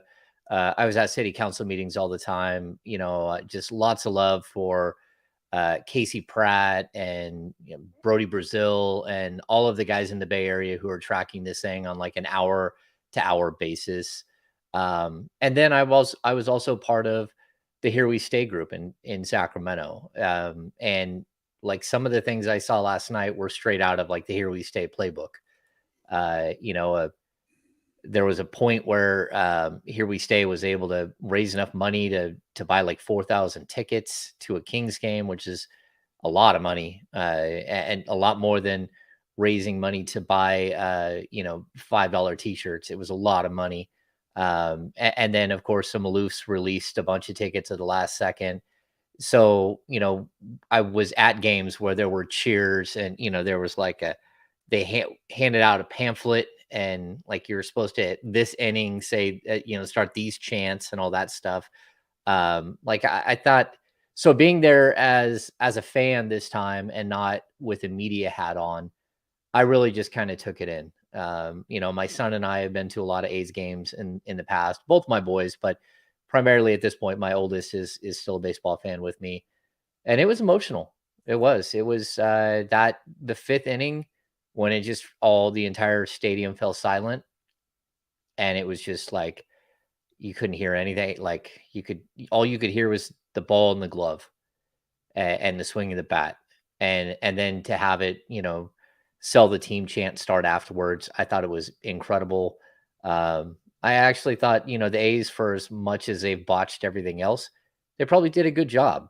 They staffed up. They made sure there was enough ticket takers. They made sure there was enough people to make food, because it's a big difference between making food for 2,500 people and making food for 30,000 people. Like whether the parking situation was good or not, they had a K-pop concert at the building next door. So it was a nightmare. Bart was a nightmare, but I just thought overall the ambiance was right. The signs were spectacular, and just a lot of good vibes coming out of there. Even though it's really it's more of a sad day, because that team is almost for sure going to relocate, and it's going to be a tough day. Did you ever have any games or moments during the Here We Stay saga that felt like the Oakland game yesterday, where it was like, this is over? They're kind of just doing this because it's all they can do, but it's over. I never, and you can tell me, but I was actually away at the time too, but it never felt like it was that over for the Kings the way it was yesterday for the A's, or the way it is right now. Yeah, the final game of 2010, 2011, that felt over. That's the incredible Grant and Jerry sign off. We used that as like the opening to Small Market Big Heart when we made the film. That night felt like it was over. Most people in the building thought it was over. I did not, because I had been tracking the money the whole time, and the money never worked out. And Henry Samueli was not someone the league wanted to have ownership. They did not want another team in LA. The Honda Center was not ready for a team and all that stuff. And then I'll also say, like, the day that Dana Falk tweeted out, like, I hear that it's a done deal. Maloofs are selling the team to a group in Seattle, whatever it was. That was a dark day. I actually thought the second time around that was pretty much the end of the Sacramento Kings. And I always had people, because at that point, like, we're working like 80 to 100 hours a week on that story. Like, between me and John Santiago and, like all of my friends out there that were covering the team as well. I mean, we're at city council meetings one night, a Kings game another night, another city council meeting. Like, you're just like so immersed in it, and you never really had a chance to take a breath. And someone asked me, a couple of people asked me, well, what are you going to do if they leave? And it's like, well, I'm not going to cover basketball anymore. I'm not going to cover sports anymore. Probably I'll just have to go do something different with my life. But that saga was dark, and it was horrible. And there's some really, some sharp parallels here. The one difference is that the NBA was led by a great man in David Stern, and Major League Baseball is not. Nope. They're led by a coward, just like jackass. They're led by a jackass. The A's ownership is cowardice, and we're seeing more of it today. There's nothing good about what's happening, because you have to understand, like, when you have a professional franchise, you're the owner. You're nothing more than a steward. That franchise is going to last longer than you. And to pick something up and be spiteful and move it just to do it, and like even the vote, they're requiring that they use the Tropicana property, which is like a little back end 9-acre parcel that's right next to a freeway. It's just a horrible spot for a ballpark. It has no ambiance. Any ambiance in Vegas is fake anyways. And so it just really is a bad deal. All it is a money grab. And why should you as an owner be able to go and make money selling a product somewhere else when you very well could just, if he puts it up for sale in Oakland, he'll have owners coming to him nonstop. He'll have opportunities to sell the team. He could have a bidding war. Joe Lacob has said multiple times that he would buy the team, but that's not going to happen because bad people run the league I mean, again, what's your motivation here? There should be no motivation to move the Oakland A's. When is the last time a Major League Baseball franchise relocated? It feels like it's been a long time, and it's just bad for the game because you're going to lose hundreds of thousands of fans, and you're not going to gain hundreds of thousands of fans in Las Vegas, and you're not going to be able to sell out that place after year 2, year 3. Look, Las Vegas has so many other things to do other than go to a baseball game. Like no one is going to Las Vegas to go see a 3-game series. They might go there to see Cirque du Soleil. They're not going to see a 3-game series. So yeah, I mean, just being there in the crowd, I thought, again, to share it with my son even said like, oh man, this was a really crazy experience. You know, I'm glad we came down. And for me, it was like that was my goodbye. I'm not going to go if they are relocating. I'm not going again. That's what I was going to ask you. Like, was that it? You're not, because Mark Spears, tweeted, or he put his Instagram pics up and he said, I came to say goodbye. It's clear Mark's not going back. I was wondering if you were. Well, yeah. And here's the funny thing, 28,000 fans. And I actually think that there was a lot more than that by the end of the game. There was all kinds of parking issues. There's all kinds of traffic issues. I'm walking down the corridor. It's jam packed with people. Run into Mark Spears. Which is just random. How do you run into Mark Spears? Another time I ran into one of my former editors at NBC. I was getting off the train, the BART train late last night, ran into Kyle. Like of all like it was just sort of like everyone was there. And, for me, again, it felt like a funeral. And, it didn't really feel like that. Like there's still so much fight in the A's fans. And if I were down there, maybe I would have participated more in what's happening and all that stuff. But like, that's why even like my tweets, like I don't usually tweet out a hashtag F an ownership group. That's not who I usually am. And for me, that's what it was last night. It was like, this feels like something that it's a grave injustice and something that I hope the other owners look at seriously. Because the play in the NBA was always this big question. Well, what if we want to move down the road? Mm-hmm. And the NBA is more known for like, vagabond, roving franchises than the Major League Baseball. There's a lot more relocation. Again, the last time, is there another one outside of the Expos becoming the Nationals and moving to Washington in the last like 25 years? I can't remember. 25 years, no. Yeah, so like that's not what happens in baseball because baseball is all about stats. It's all about like, it's legacy. It's a legacy game. So much more than the NBA, so much more than the NFL. And that to me is one of the things. Like even like sitting here in my bar, I'm surrounded by baseball memorabilia, baseball pictures, but a lot of my pictures are from the 50s, the 60s, the 70s. Like that's what baseball is about. It's about lineage. It's about, knowing who Jackie Robinson was, or, again, I was watching the A's play the Pirates the other day, knowing the Roberto Clemente story before they start talking about it, or right over my shoulder is Thurman Munson, understanding the Thurman Munson story and all of these things that happened throughout the course of time. And to lose that is like for a community is just stunning. And for Oakland, they've always just missed the boat. Like, this guy wants a $12 billion complex in Oakland, which is nearly impossible in California. And they've come up with a lot of the money. And then in Vegas, it's $1.5 billion. Like, why can't you just do that somewhere? You know, 'Cause he doesn't want to be here. Like that's what this all boils down to, and that's where it goes to a point you made earlier, James. If there was strong leadership in place, the leadership would say, "No, hold up, wait a minute. You have the ability to get a venue here, and you won't because you're I can't say this enough. It's the plot to Major League. It is. Without the happy ending. They're acting out the plot to Major League without the happy ending. And that's where Rob Manfred comes into play. Is Rob Manfred has just let all of this happen.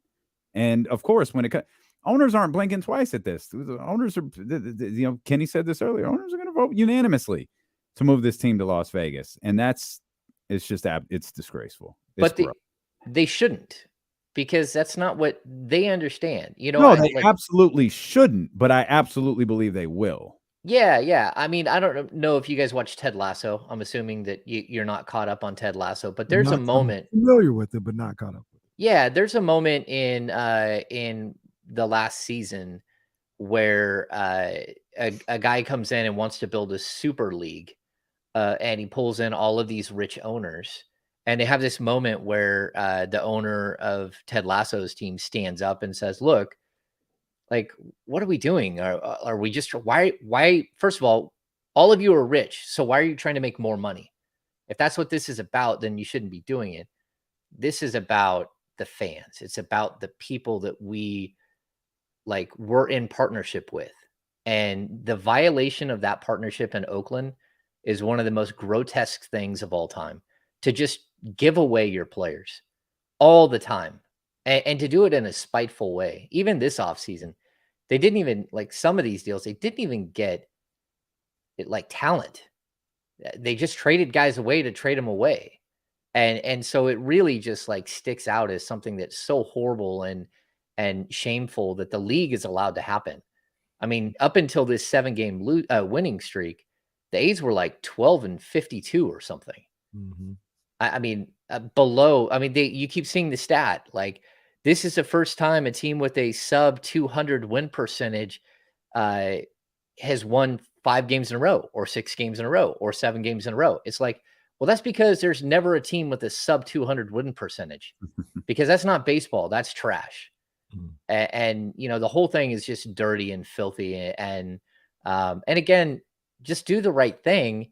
If you don't want to be here, just cash out. Like, you're not a good owner.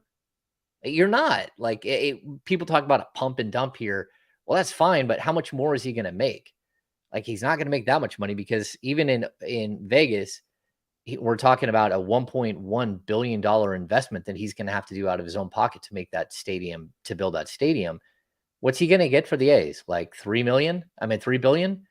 Like, he's not going to get that much. And it's just like, if you can't do it, if you don't want to be a steward, if you don't want to be a man and own up to what it is to own a professional franchise, then let someone else do it, because you're a coward. You're not a legitimate sports fan. You're not a legitimate baseball owner. And to me, it's one of the saddest things, because it always comes down to that. And in the end, like, the Maloofs, they were broke. Like, they're broke. Their mom wasn't going to give them access to their Wells Fargo money. They were broke. They had to get out. And sometimes you can understand that. And part of the reason why Fisher is having problems is his stock is tanked. And I mean, I'm hoping that people start that campaign. How about you boycott Gap and turn Gap into the pariah that it should be, and hurt his dollar even more, because that's really, you know, the way that you can hurt this guy.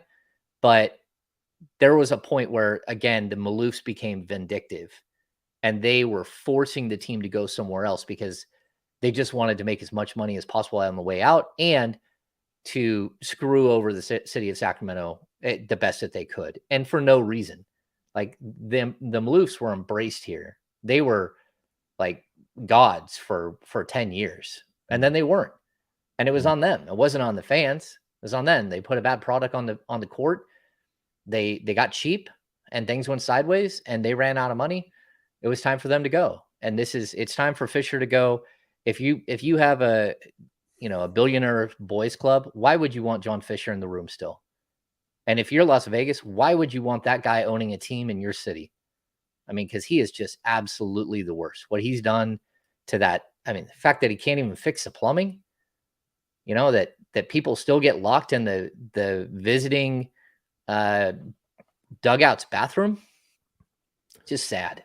Infested with Feral cats. Feral cat, but they had the possum that forced the Mets broadcasting team had to leave. Yeah, the possums took over. Well, they had the feral cats. They left the feral cats because they had a rat problem. You know, it's just too bad they didn't pull the real rat out of there.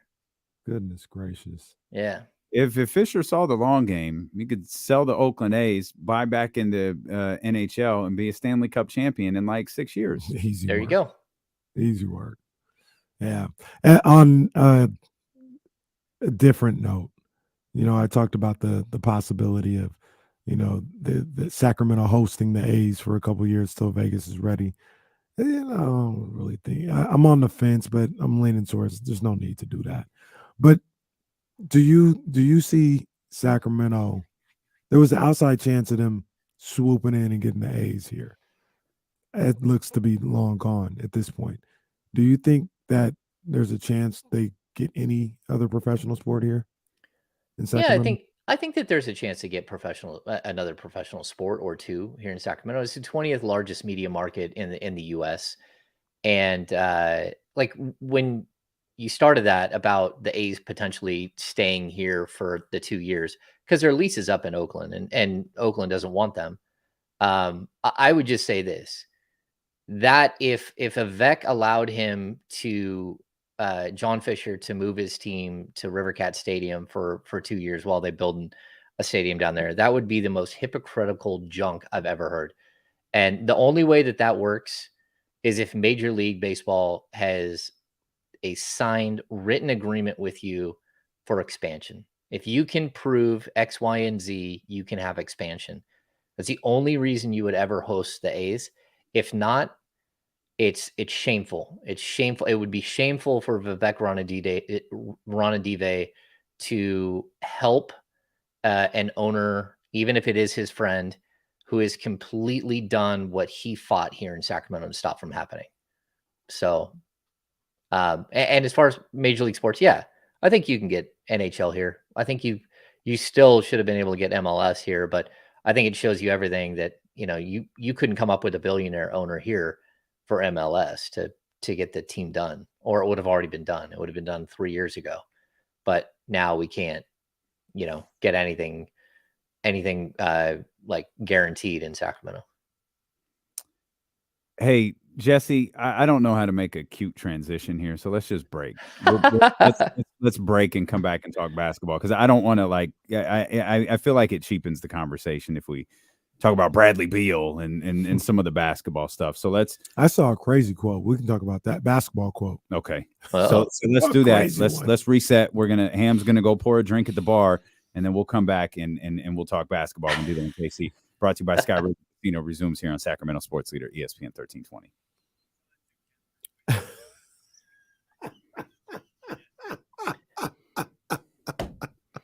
Oh, I can't wait to see what this is.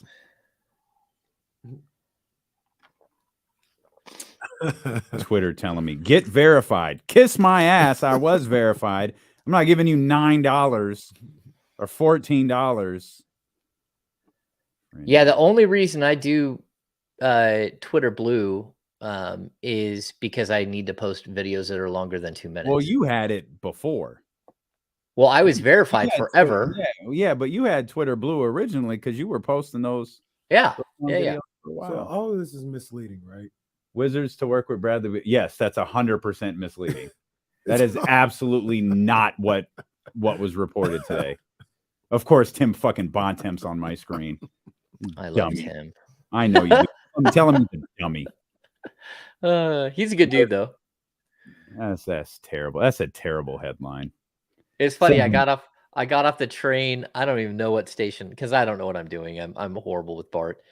And I'm like, hey, Kyle. we like hugged it out really quick. He's like, I gotta get on the train. I'm like, see you, bro. We went on. Yeah. Kyle knows he knows his way around that joint. Yeah. Yeah, that and walking down the thing, you know, there's Mark, like people just going around. Can't really miss Mark. Yeah, you can't miss him. It was cool though because my son got to meet him.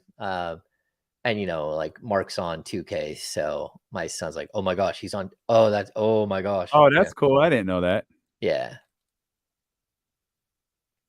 If I'd ever played 2K, I would have known. But Great game.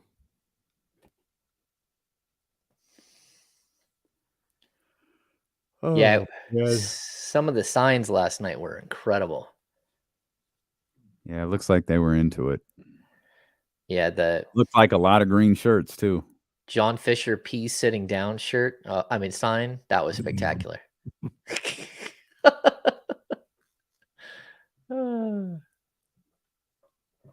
Plus, it was so many people because of the concert. So you had all these people in green, and then all of these people dressed like K-pop people. So like a lot of pigtails, a lot of short skirts. Yeah, it was a very interesting crowd rolling up to the Coliseum. Hey, is the quote you saw the Karl Anthony Towns quote? Oh no. Oh, don't look it up, James. We'll read it to you. I'm I just looked at my phone. I wasn't searching it out. It's just right here on my phone. Oh man. This dude just invites heat. He's just like, hey, yeah. We'll read it to you, James. There's just no self-awareness there. It's quite a take. It's quite a take from Karl Anthony Towns. On the Pat Bev pod of all places. God almighty. When they say anyone can have a podcast, they were not lying. I think Pat Bev was gassing him up too, talking about like he's one of the best big men ever or something like that. I saw the quote from Pat Bev where he said Cat's the best big in the game. Oh. No, securing the beam. I haven't seen Draymond's response. Is it on Twitter? The best big what? Like, yeesh. That's big name Carl. That's Mike. Yeah. Yes.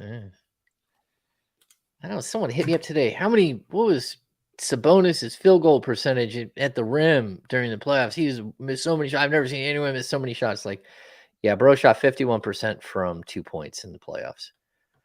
And Bam Adebayo shot 48%. Well, there we Just saying. There we go. And I like. Oh yeah, Draymond's all over this. Uh-oh. Hey, Pat Bev, when people come on your show, they change the game? ? I'm looking forward to it, man.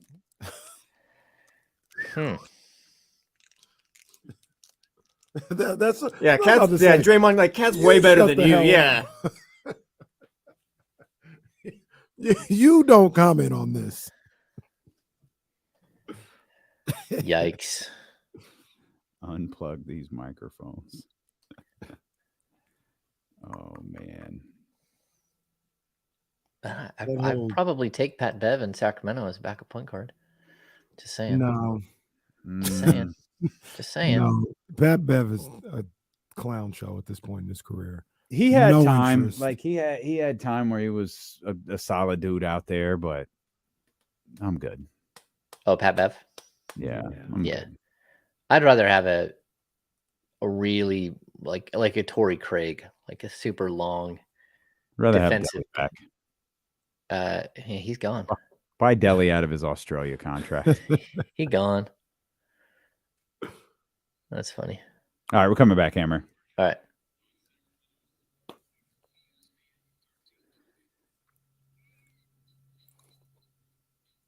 I wasn't purposely looking for the quote that Kenny teased before the commercial break, just as we were killing time. Whoa. I looked down at my phone and, well, there it was, just pushed out there for everyone to see. You teased it. I'll let you pay it off. Okay. How do we get into this? Quote unquote. When my time is up and I retire, there will be people who say that I changed the game. Karl Anthony Towns of the Minnesota Timberwolves. He's probably right. Willie Cauley-Stein is out there somewhere saying that he's changed the game. Willie Cauley-Stein will. Hey man, look, I don't That's ever a want hell of a take. I don't ever want to tell nobody what you're not. You know, hey, self-confidence. I'm all for it. Hey, if that's what you believe, seriously, more power to you. I'm just like, I won't be one of those people. He said there will be people that say I changed the game. I won't be one of those people. I mean, he plays for one of the more recent expansion teams, and he still can't say that he's one of their top 5 players yet. Wow. I mean, that's a brutal way of looking at it. I mean, come on now. Like I don't understand what he's passed him up. Well, he's not a rookie no more, but you get what I'm saying. Yeah. Like Anthony probably passed him up. Oh, well, he will. Time, but like he's better now. Like you got Anthony Edwards ahead of Karl Anthony Towns on the Timberwolves all-time list already. He's taken him to the playoffs twice. He's probably top 5, but he's certainly nowhere near like Kevin Love is above him. Kevin Garnett. Like, KG. well, no, of course, KG's one, KG, right? Yeah. KG's one. Kevin Love, I'd put it 2. Yeah. Kevin Love 2. Well, we're gonna have to go back. Kevin Love, dude. That was pre-model Kevin Love. That was before he was a Banana Republic model. I'd say I don't want to be disrespectful to Cat, so I'll say Ant and then Cat. Okay. I'm not trying to be disrespectful to Cat. He's top 5 for sure, but I think he's 4. I wonder if Pat Bev followed up with how, bro? Well, apparently Pat Bev was like, "Yep, Wow. Yeah, like what does he think? Like, how is he going to change the game? Because he certainly isn't the one who's my thought is that without hearing the context of the interview, he probably thinks he says he's the best shooting big man in the game, maybe of all time. He probably feels like that's where he changed the game as a center that shoots threes at a high clip. Yeah, Jesse kind of brings up a good point. I'm gonna paraphrase it a little bit. Like Karl Anthony Towns' legacy right now is that Jimmy Butler punked him. And here's the cold part about Jimmy Butler punking Karl Anthony Towns. I have zero issue with Karl Anthony Towns, by the way. Jimmy was right. Like Jimmy was right. Like when he called the team soft, everybody knew who he was talking about, and he wasn't wrong. Part of the Anthony Edwards thing is, to use the old sports line, Anthony Edwards is a dog. He's the dog that the Minnesota Timberwolves desperately needed. Yeah. And that's why they are where they are. That's why if you're entertaining trading anybody on that team, you're entertaining trading Karl Anthony Towns. Well, you're entertaining trading Rudy Gobert. That I like Cat and good luck and with Ant-Man. that, Val. Yeah, that's the conundrum they're in. I like Cat and Ant-Man mainly because of what you just said. Ant-Man is the dog that Karl Anthony Towns doesn't need to be for that team. So he could just sit back, he can shoot his little threes, and he's very skilled. He can play a skilled basketball game and not have to worry about the other stuff that Ant-Man is taking care of. So I actually like that pairing, but Rudy Gobert's in the way. That's the one real issue. That's the NBA. That should be the new NBA slogan. NBA basketball. Rudy Gobert's in the way.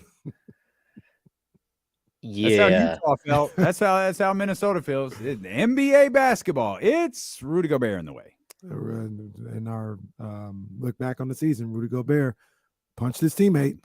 That's right. Did we all act like Draymond Green was the only one? He was not. Draymond did it behind closed doors. Cat did it in a playoff game.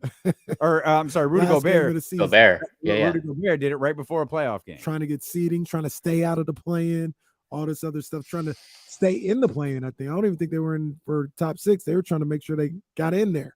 Dummy. Yeah, I mean, like a couple of years ago, there was so much talk there in Minnesota that he just wouldn't play. And they just kept like checking out his knee and saying, "Hey man, we've done like every single test possible." Talking about Cat. We talking about Cat. Like we got nothing. There ain't nothing that we can see. Well, like it still hurt. Like okay, Like, I don't like to question players, but I can tell you that coming from the franchise, there were a ton of people going, what in the world are we going to do? Mm-hmm. It's like the Zion thing. Like I told you guys, like Zion, like if I'm the Pelicans, like I'm bailing on that experiment. Like if you think you can get out of this and somehow land a top 3, a top 5, a top 7 pick, that's a lot of money. I've read way too much about Zion Williamson in the last week, and I can tell you there is no situation like the Zion Williamson situation. Absolutely none. No. James, we're talking about Karl Anthony Towns. You bring up Zion Williamson in the trade conversation is perfectly fair. We just looked up at the television and saw this completely misleading headline about how the Wizards and Bradley Beal's agent are going to work together in trade scenarios, which in a bubble is accurate. The important part about that is Washington hasn't made an overture about whether they're trading Bradley Beal or not. You've got the Dame Lillard stuff out there. Of course, you got free agents like James Harden and Kyrie Irving. James, could there be a little bit more movement in this offseason than we originally expected? I always expected this to be a crazy offseason. I think it's going to be wild. I told you, I think this is potentially the offseason where all of these other pieces, I mean, we're even hearing that there was rumors that the Hawks might be interested in moving DeJounte Murray. And again, talk about making a trade and never being able to get your like draft picks back. Gobert is like, you went in and you bought a Lamborghini and you blew the engine and then, let it run through the back of your garage. So your $200,000 Lamborghini's now worth like $50K.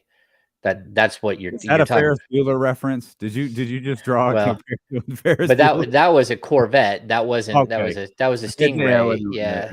Okay. But yes, I mean, and then again, that was Cameron kicking the car off. Well, they did drive it out. It did go out of the back of the garage. It did. No, it's very true. It's very true, and it flew off into the ravine below. Yeah, it did. That's a lot. There's a lot going on about. Well, I mean, he just kept kicking the front end of the car while it was up on a jack. While they're trying to roll back the odometer. Miles back. Yeah. Roll back the odometer. Yeah. That was something similar that happened on a 2-part episode of Saved by the Bell, but this is a lot more intricate than that. Okay, so what was it, a Ferrari or was it a Corvette? I think it was a Ferrari. It might have been. The Corvette has the sleek front, right? This had like the more. I think it was a Ferrari. The chats are saying Ferrari. I mean, I can look it up. We don't want to be in it. I mean, you have a Save Ferris shirt, for God's sake. We can't be. I do. Actually, I have 2 of them. Inaccurate when we. And today I'm wearing Pinky and the Brain. Well, there you go. Brain. Casual James Ham. Movie shirts and cartoons. That's right. I don't have a follow-up question. I'm trying to figure out if it was a damn Ferrari or not. I don't even remember what my original question was. Oh no! Well, James said it's going to be a crazy offseason. I didn't think it's going to be a crazy offseason. That would involve. It is a Ferrari. Okay. Just for the record, it's a Ferrari. That would involve trades. I don't know if the trades are happening, James, but you think they might happen, huh? Oh yeah, I think it's going to be, because we have no idea where Kyrie's going to end up. We have some of these other bad situations in the league. If you're not trading them, if you're not making moves at this point, when you're stuck as like an 8 seed or a 9 seed or, even like a 6 seed, but you've been stuck there forever, like, what are you doing?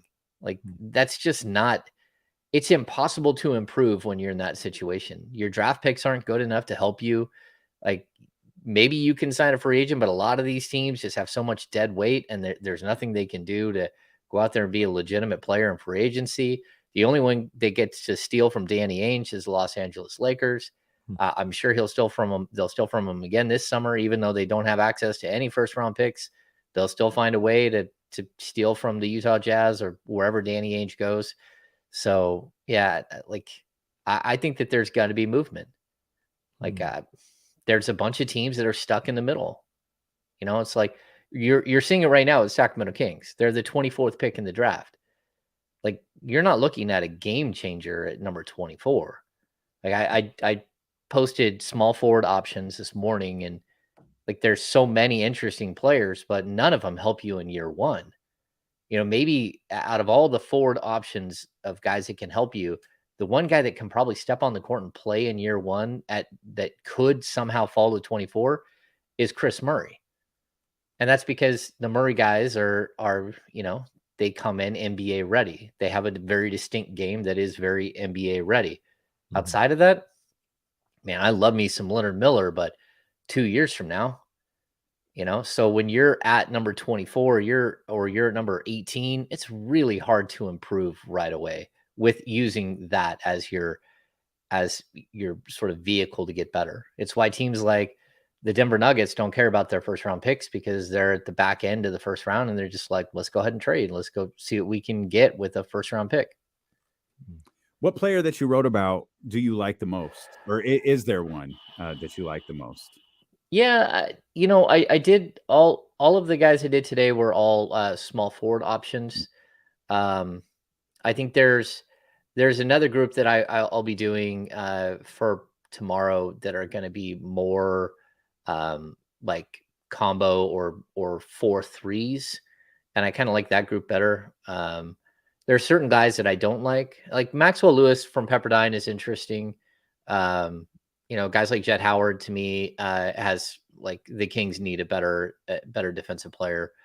Bryce Sensabaugh, I'm not that intrigued by, and he might go before the Kings draft.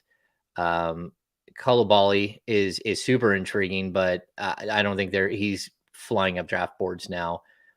There's a couple of guys that like the G League guys, the Ignite guys, CD Sissoko, I'm really intrigued by. Kind of moves a little bit like Tyreek Evans or like Emmanuel Mudiay, but at the small forward, and a good kid from everything I hear from inside the walls at the Ignite. Just really, really good, down to earth kid, just like Scoot Henderson, just salt of the earth. So these are all I really like what's happening with the G League, with the Ignite. And that's something that I think that over the course of the last 5 years or 4 years, whatever it's been, the test pilot product here, they're producing a lot of NBA players, number one. But they're also really working to teach kids how to be pros and how to come out and be impactful and understand your role and all that stuff. I think they're doing a great job there. That's got to be a really big positive for an NBA team, doesn't it? Going with I understand you go for talent and all of that stuff, but having a G League player who's been around NBA people, with Pete Youngman, Pete was a part of that Ignite squad, and you're around NBA trainers, you're around NBA coaches, you're around an NBA setup. That's got to go a really long way when it comes to this draft process. Yeah, I totally agree. Again, Leonard Miller. So where he goes into the combine, measures it 6'10" with a 7'1" wingspan, whatever. I watched the tape on him and I'm like, okay, this is all really intriguing. His last 15 games, he's averaging 20 and 12, and he's got some 30 and 11 games in there. And you're like, what in the world? How is this guy not a top 5 talent? How is he, especially you look at the measurables, you look at the game, you look at everything that he's at, the totality of it. If somehow he falls to 24, the Kings would be crazy, because it's not for this year. Whatever you do at 24 is not for this year. It should be for the next year, the year after that. You're hoping that you're creating a pipeline so you don't get into a situation where Harrison Barnes is a free agent and you don't have a replacement for him. That's kind of what you're hoping. So guys like that, and even Sissoko, I'm watching Sissoko and he has all of these crazy passes, and you're looking at his raw numbers and it's not something obscene. He averages 3.5 assists per game, but he was running pick and rolls with Eric Mika, and you saw that's what the beauty of the G League Ignite team is.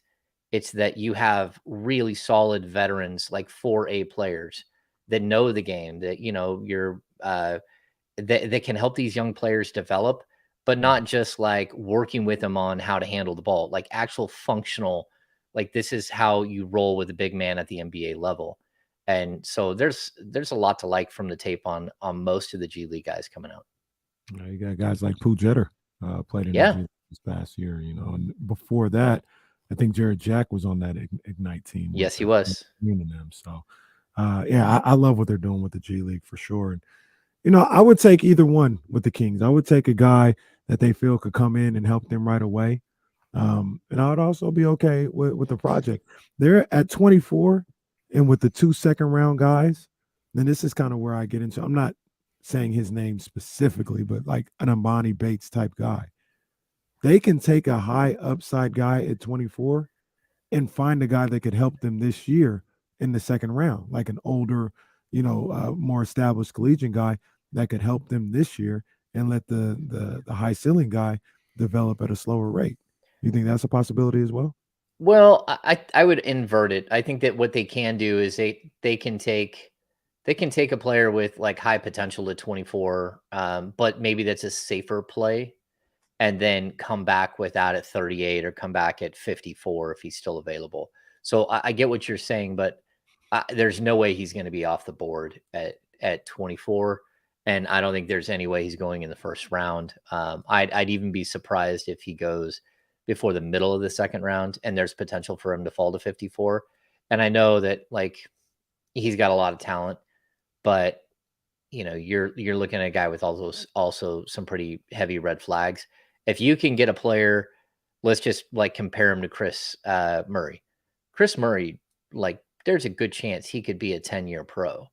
Like he does things that you need on the court.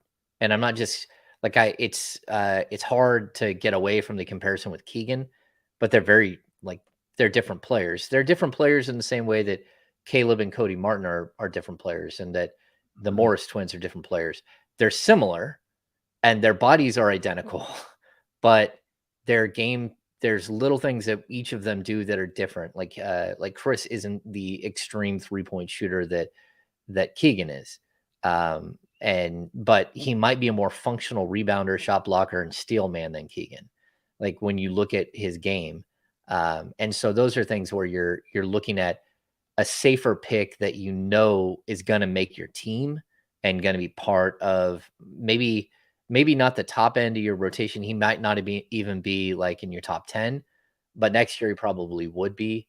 And there's an opportunity for you to like somehow sneak him into the back end of your rotation, especially if you have an injury. If you have a major injury and you need somebody to fill in for a couple of weeks, and he probably could do that.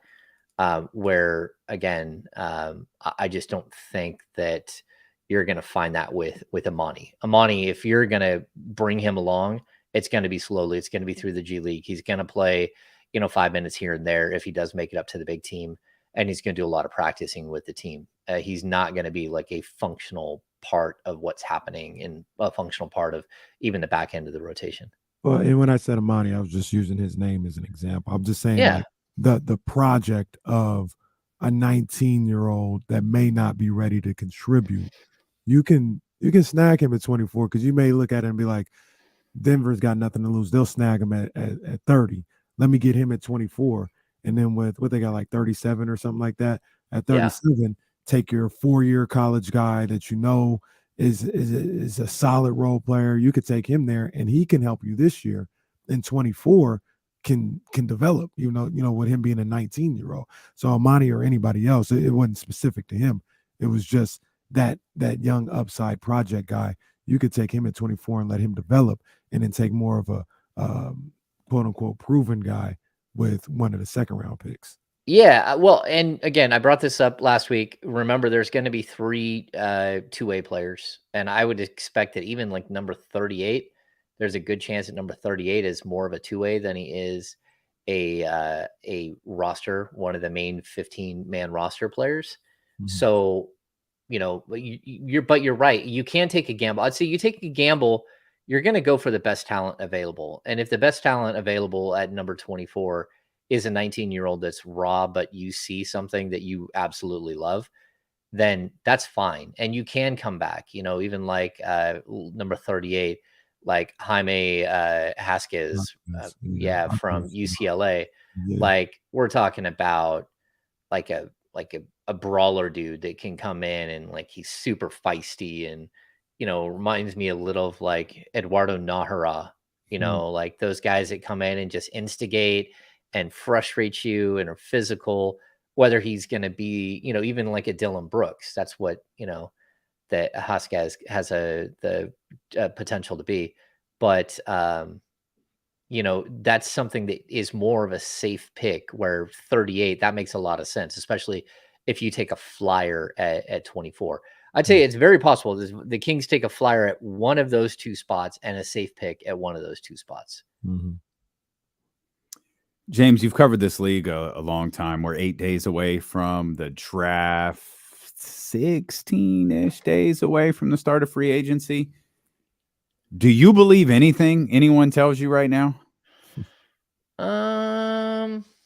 Yeah. I mean, we have a way of you talk to somebody and then you take that information, you're like, okay, that's interesting. And then you chase it. So if you can get that, the story that you hear one spot, but you start hearing it from multiple spots, then you start to create a bigger idea of what's happening and an identity of what might be going on. And you're starting to piece things together. I also think what we see in the media that's being out there. So there's the things that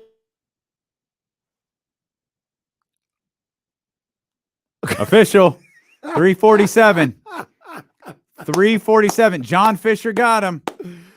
John Fisher got him. Fisher got him. We had two separate guest frees today.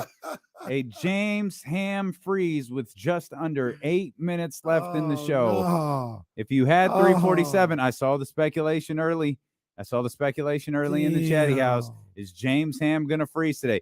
We got a Bryant West freeze. I didn't think it was going to happen. Everything was so smooth. He was in 4K. There was nothing wrong with it. And you know the rules. Whenever someone freezes, for those who are watching, we just leave the frozen picture on the live stream. What a day. You would think it was 30 degrees outside the way the internet is acting today. Boy, oh boy. That's a classic freeze right there on his That face. is a classic. That's a good freeze. That's a good freeze. That's a good. And again, in normal fashion, the only one who doesn't find it funny is James Ham. Everyone else loves it except James. Yeah. It's always around the same time. Does this ever happen during the King's Beat? Have you ever frozen during the King's Beat? Oh yeah. Oh, you have? Oh. Yeah. I disappear every once in a while. Yeah. Oh, man. Well, that happens. Yeah. Anyway, what I was saying is there are things that I know and things that I hear and but there are things that I won't report because I don't feel comfortable putting myself out there. There's some people who are more than okay, throwing rumors out there all the time that are may or may not ever come to fruition. I'm a little bit more conservative on that. And so I hear it all the time. I hear all kinds of things all the time, and you're trying to piece things together and hope that you figure them out. But at the end of the day, there's a good chance that what you're hearing is never going to happen a lot of the time. But it's fun to talk about. It's fun to think about. Sure. It's fun to talk about Bradley Beal being traded, even though that's not at all what the report was. It's fun. Why not? Do a whole segment on it. Why not? Let's get on SportsCenter and just talk about it. Put the headline on there. Well, in defense of SportsCenter, they don't have anything else to talk about today either. Baseball. No, it's true. Nice. Yeah, the A's aren't interesting enough for them to talk about. The Giants did come back and win earlier today. Hey, James, do you understand? Let's try to be.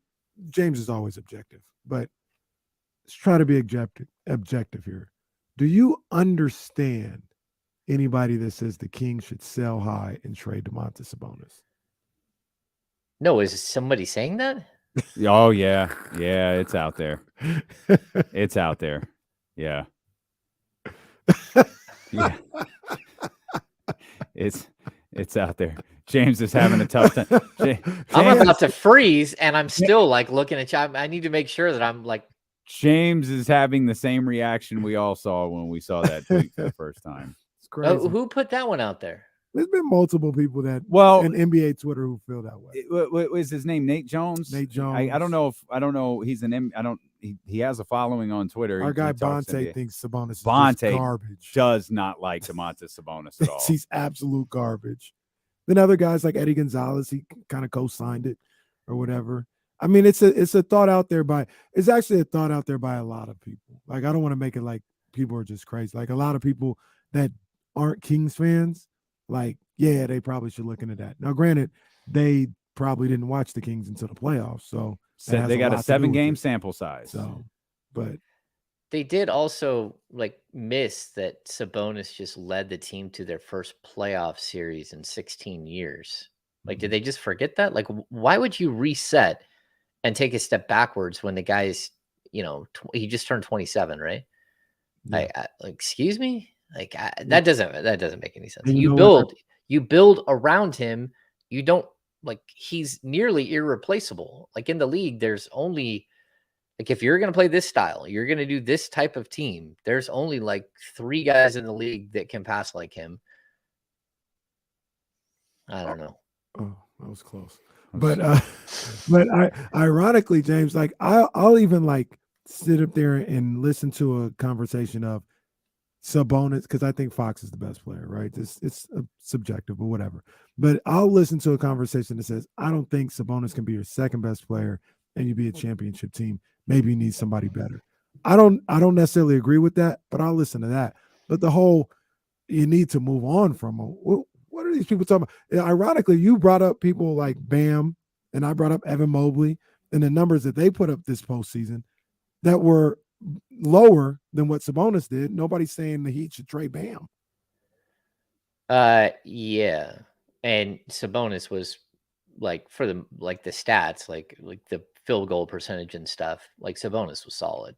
Like, he just ran into a bad matchup in the first round. Like, that's I guess people got to sell stuff. I guess that's at the end of the day what's going on. But that doesn't make any sense to me. Like, the Kings are all in on a 3-time All-Star and All-NBA player. I mean, they do understand that, like, an All-NBA player means you're considered one of the top 15 players in the league. And he came in like 11th, like, out of all those players, and Fox was like 12th. Like, the Kings are right there. And he played with a torn ligament in his hand for like 70% of the season. He played with it forever. Yeah, like, I don't understand. Like, that doesn't make any sense to me. And, like, again, who is, like, I'll ask this question. Who is the Denver Nuggets' second best player? I know your first instinct is to say Jamal Murray, but is it really? Yes. I don't know. Yeah. I don't know. No, it's Jamal Murray. Who do you have in mind? Well, I don't know, because Jamal Oh, Murray. it's Jamal. If you need help, it's Jamal Murray. Yeah, but I mean, Jamal's not an all-star. He's there. He's been hurt for 2 years, but not an all-star. Healthy. It was this year in the bubble.